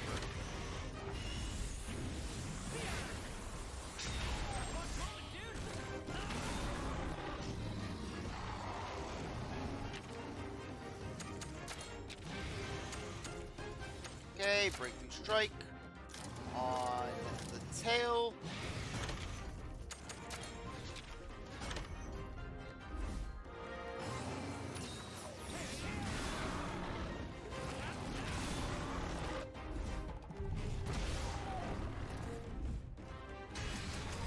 Okay, we're on the verge of just getting this done. Really, this Bazaar is just a gift.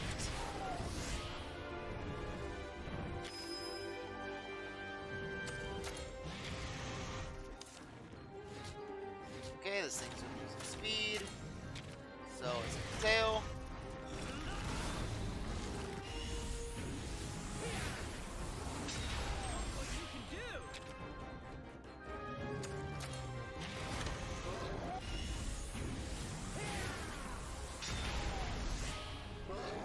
Okay, Basarius is down. No better team than a hunter and rider. Okay, we did it. At long last, we did it.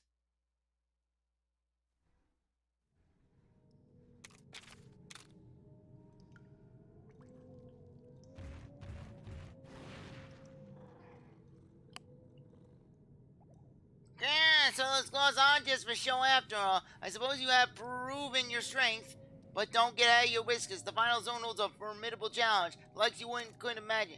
I can't tell if this crazy cat's still dissing us or not. Are you ready? 7th zone, on we go, partner.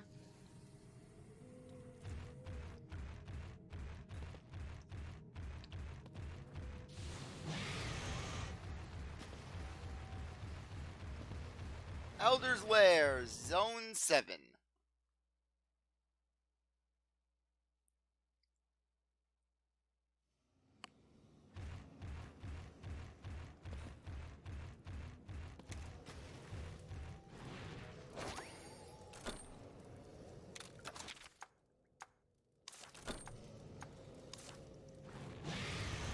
Okay, though we're not done yet. There's still plenty more caravans left. Okay, it's one of these ones. So yeah, I am tempted. So yeah, we'll knock this one out. It'll be just 3 rooms, and then we'll be moving on to the next one. Okay, let's go back to this area, get restocked. Okay, it's a Basario, so it shouldn't be that bad to take out.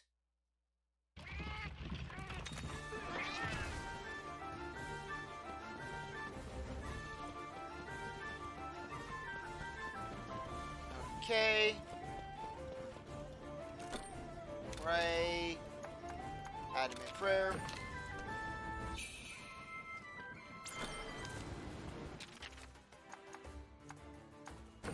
Zone 7.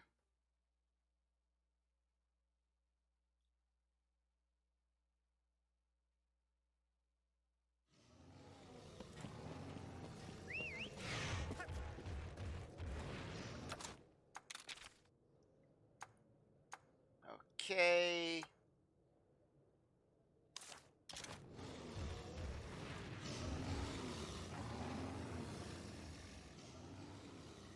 Well, well, in all my 9 lives, I never thought I'd see anyone make it this far. I've got Meowth ready for you. Slay it within the specified turns. If you exceed the number, it's game over, and I'm not kidding. Good luck. What? So what'll happen? Will they just force us out of the area?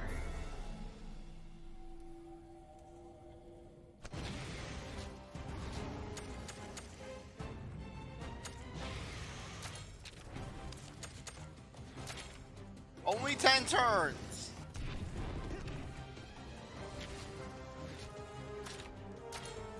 Okay, stomach.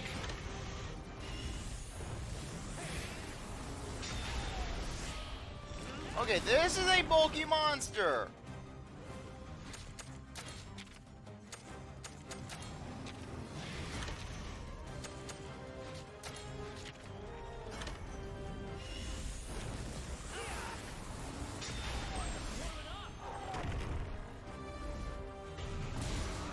Yeah, we can't win it KO it, unfortunately.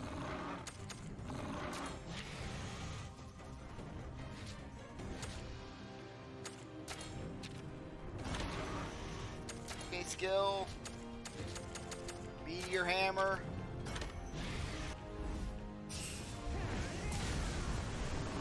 Two.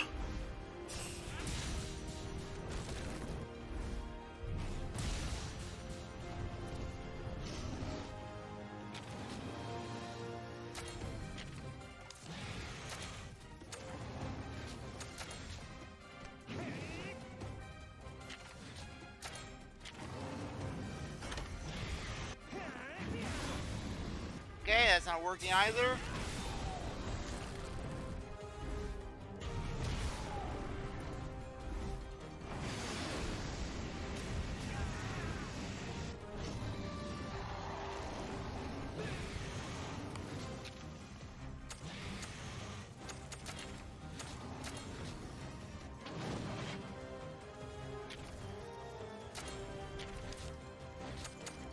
Okay.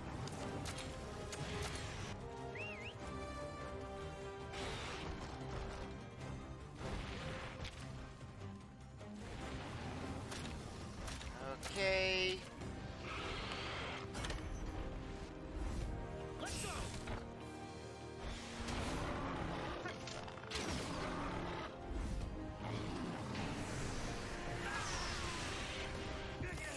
You okay?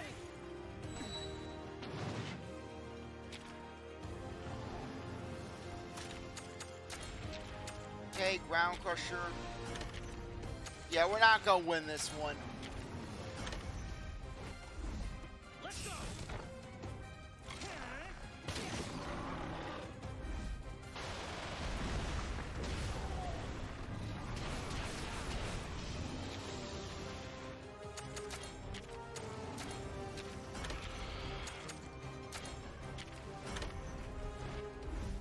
Try me. Okay, we may need a better partner.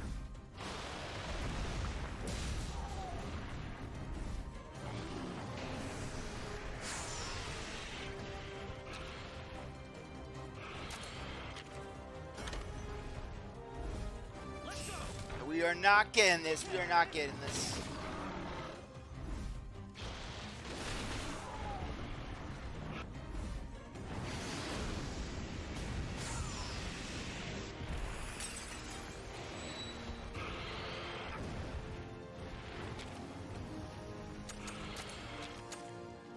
Okay.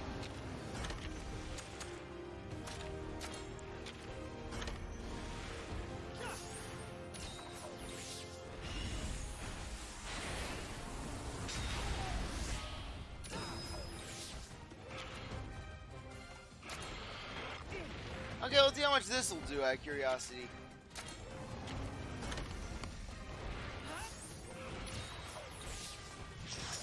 You riders have some epic moves. One damage. Give me a little more action next time, too. Why? Okay, I'm gonna need to do some digging around.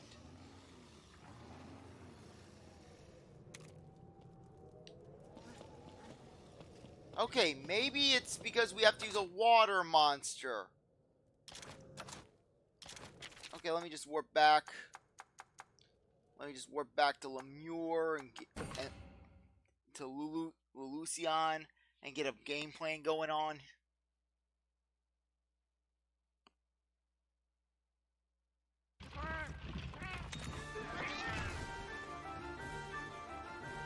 Yeah, 'cause we need to use a water monster. We're basically gonna be kind of screwed.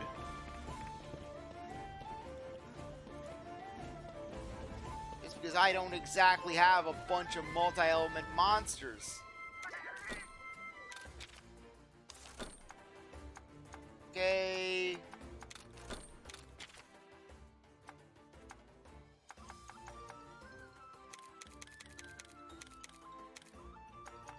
Yeah, I wish you could sort by elements.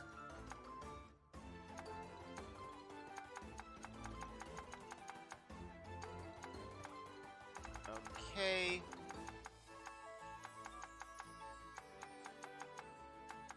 Yeah, use the catch a wetcha.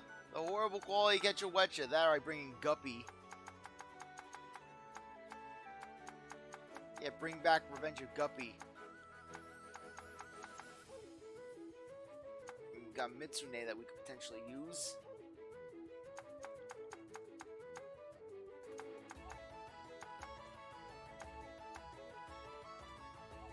Okay.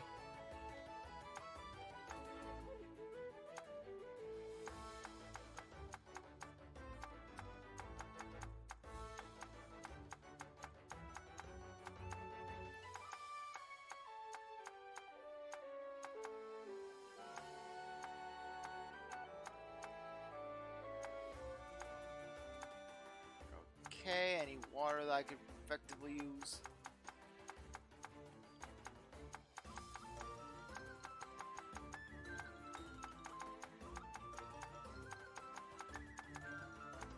Yeah, I do not have a solid water. The best thing I got as a potential plan is using this Mitsune.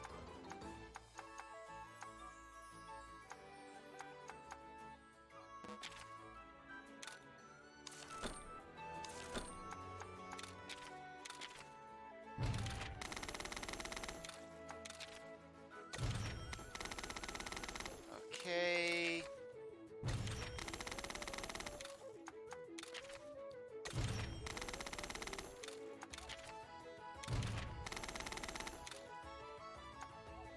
Okay, where's that Mitsune? Where's that Mitsune? Ah, yes, here we go. Select monster.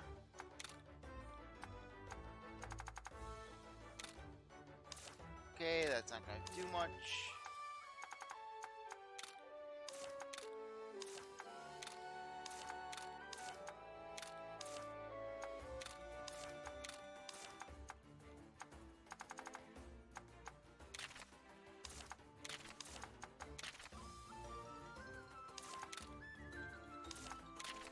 Okay, I don't exactly have a specific Gigante that I would want to use.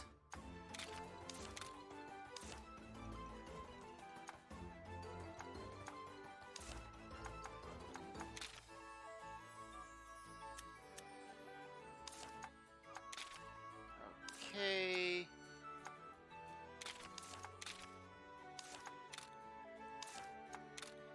Okay, that'll work.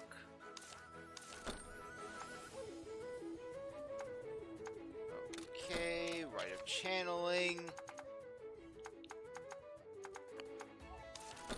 Okay, we're gonna name. I don't know. We're gonna name you something. I don't have respect for this monster. Okay, rename this monster. Mizzy. We're gonna name it Mizzy.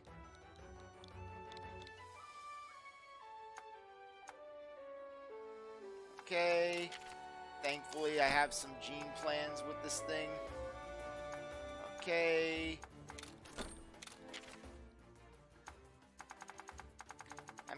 I don't think I had to make this thing exceedingly overpowered. This thing would probably be just a temporary party member. Okay, where are you, Mizzy?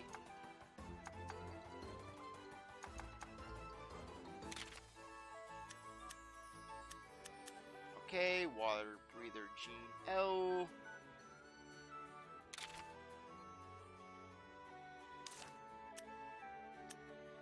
Okay. Use ritual item.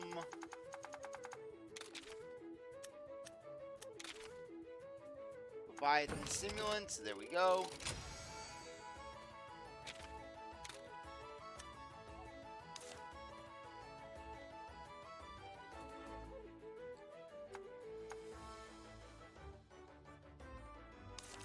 Okay, right of channeling. Yeah, you get the process in action.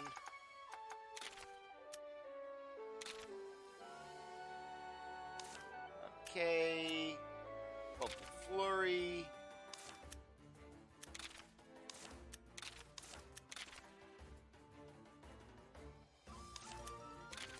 Okay. Deals water damage. Bewitching Bubbles.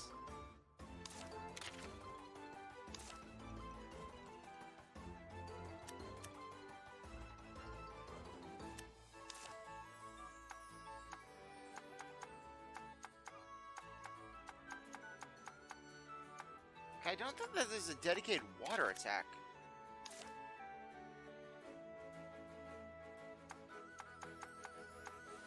Dedicated offensive water move. Okay, that'd be ice.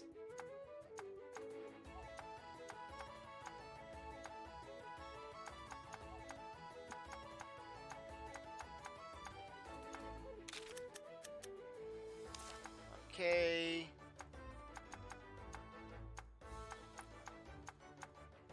Let's see, let's see.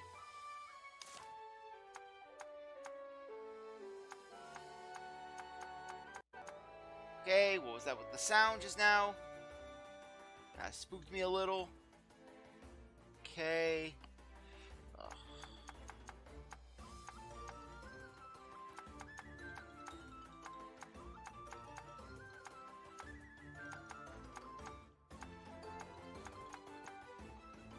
Ah, there we go.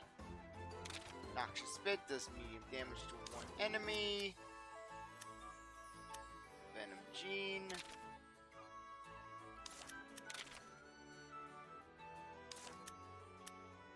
Okay, Poison Spit does light damage.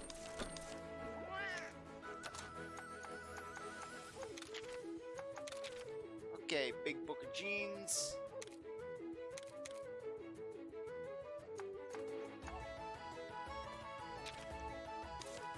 Okay.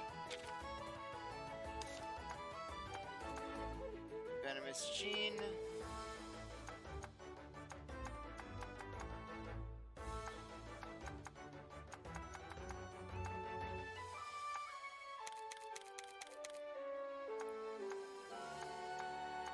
Okay.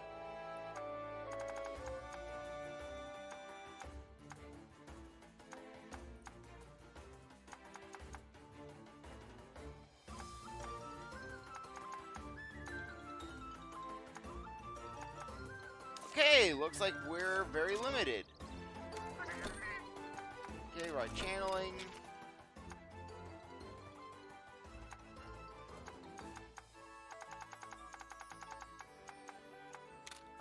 Okay.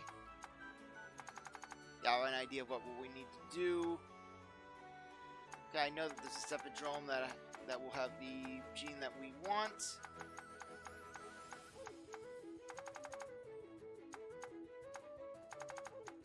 Okay, he's somewhere on this board.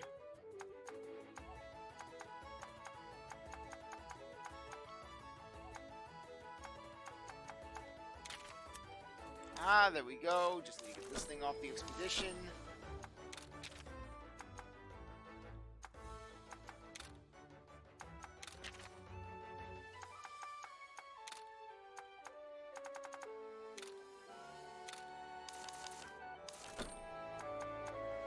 Okay, right, I'm channeling.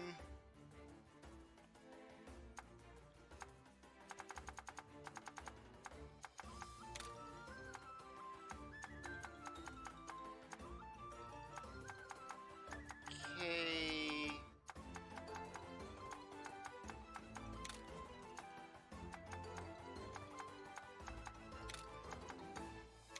Put that there.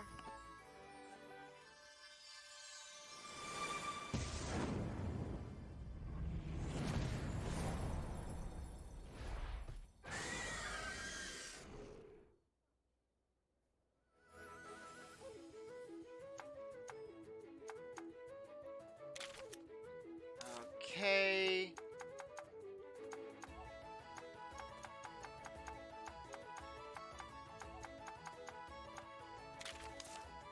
Okay, let's find a rainbow gene monster.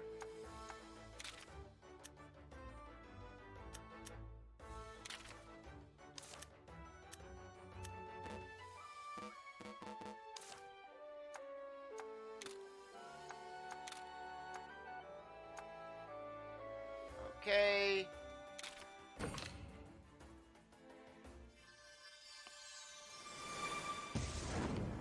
Yeah, that way we can get a game plan. I'm not going to really go all out for just min-maxing genes on this thing. On Mizzy. Mizzy's just going to be used to help us get through that challenge in the next stream. Okay.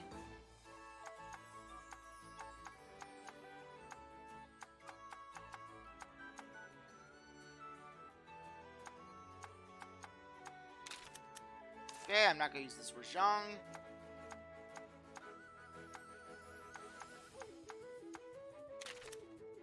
Okay. So this thing, this is a different story.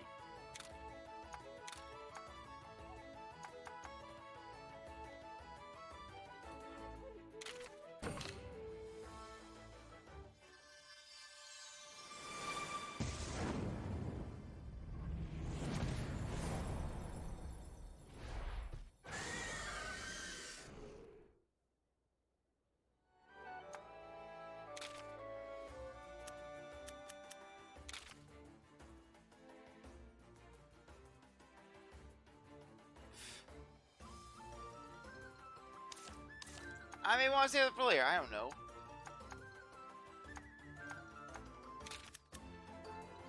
I think I got 2 Dancer XL jeans.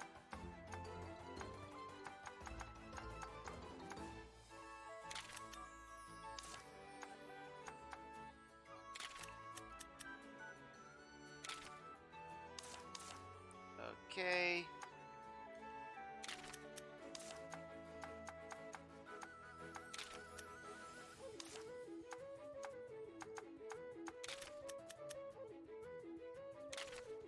More defense boost.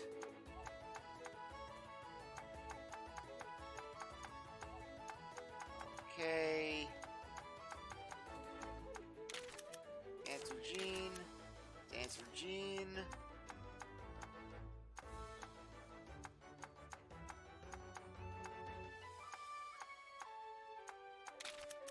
Dancer Jean.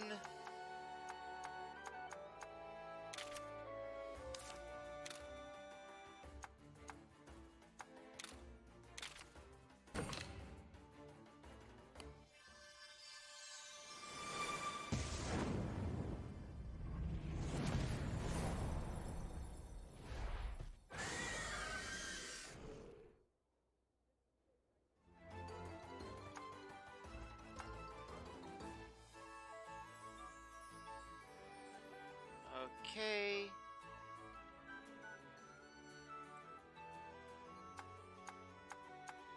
Let's find that other one.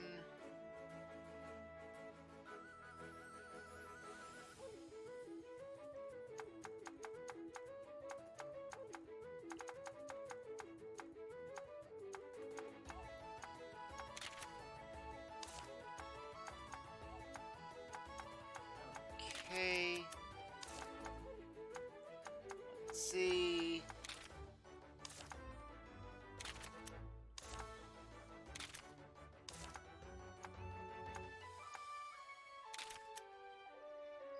Vision XL.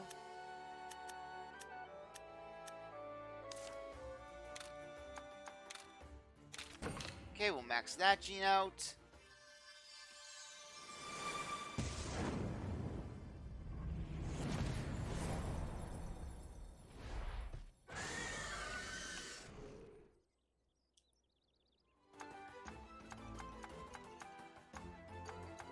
Okay, where's that purple Rudroth?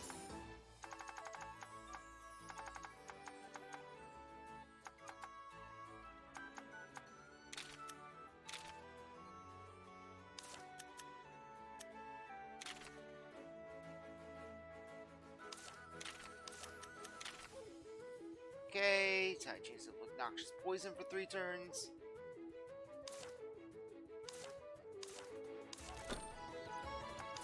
Okay, Monster Expedition.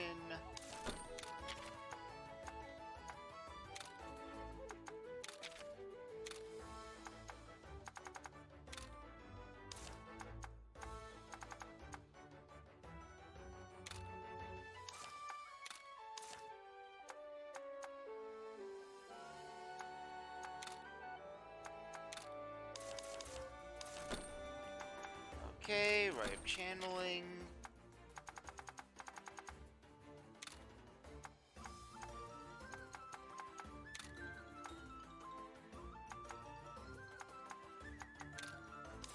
Okay. Medium damage, high chance of obnoxious poison.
Our defense boosts XL. I don't think that would be the best thing to have. Critical healing.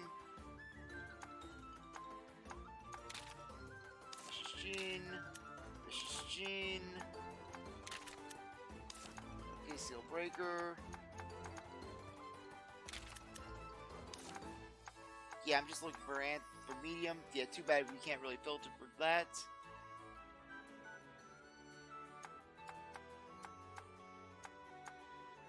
Okay. Insomniac. XL.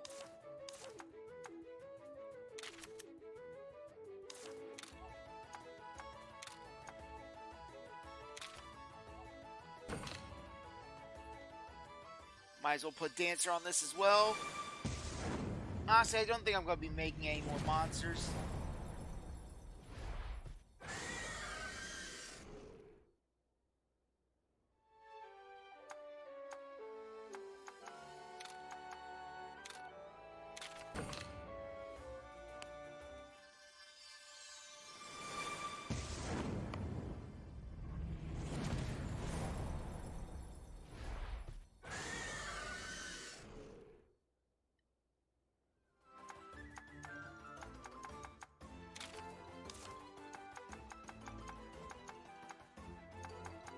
Okay, and finally, there we go. That one's maxed out.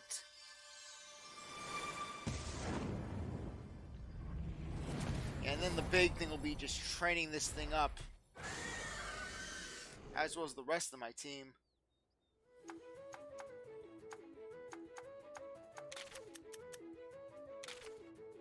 Okay.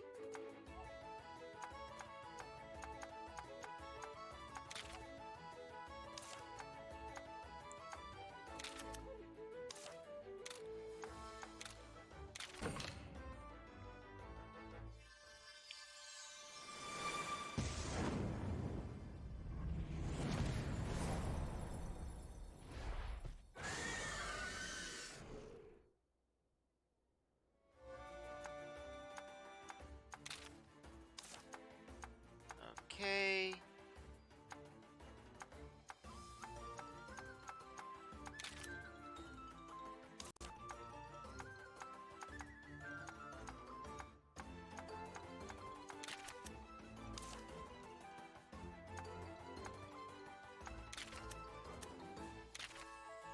Okay, greatly increases head-to-head damage.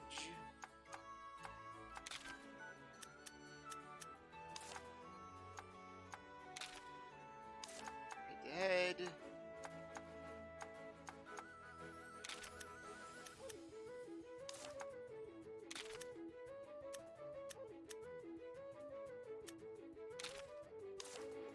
Yeah, I'm not gonna put Salt in the Moon XL gene.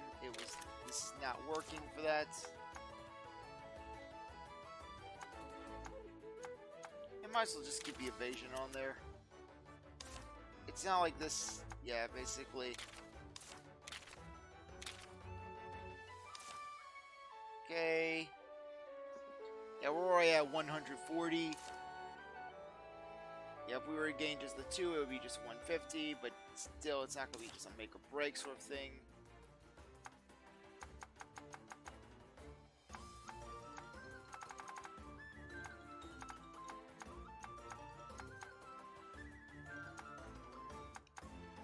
Okay, so basically at this point, my main thing would be trying to just build up levels and just work around trying to get this thing up and running. Try to figure out just how to maximize damage and just how we can move around. Hey, Aslan, you can be outside the party. Mizzy, you're coming in.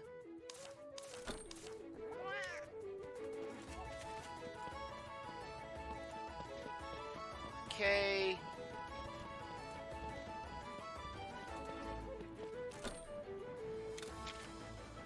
Okay. Yeah, maybe I could use the previous areas to train up. Yeah, that could be pretty handy.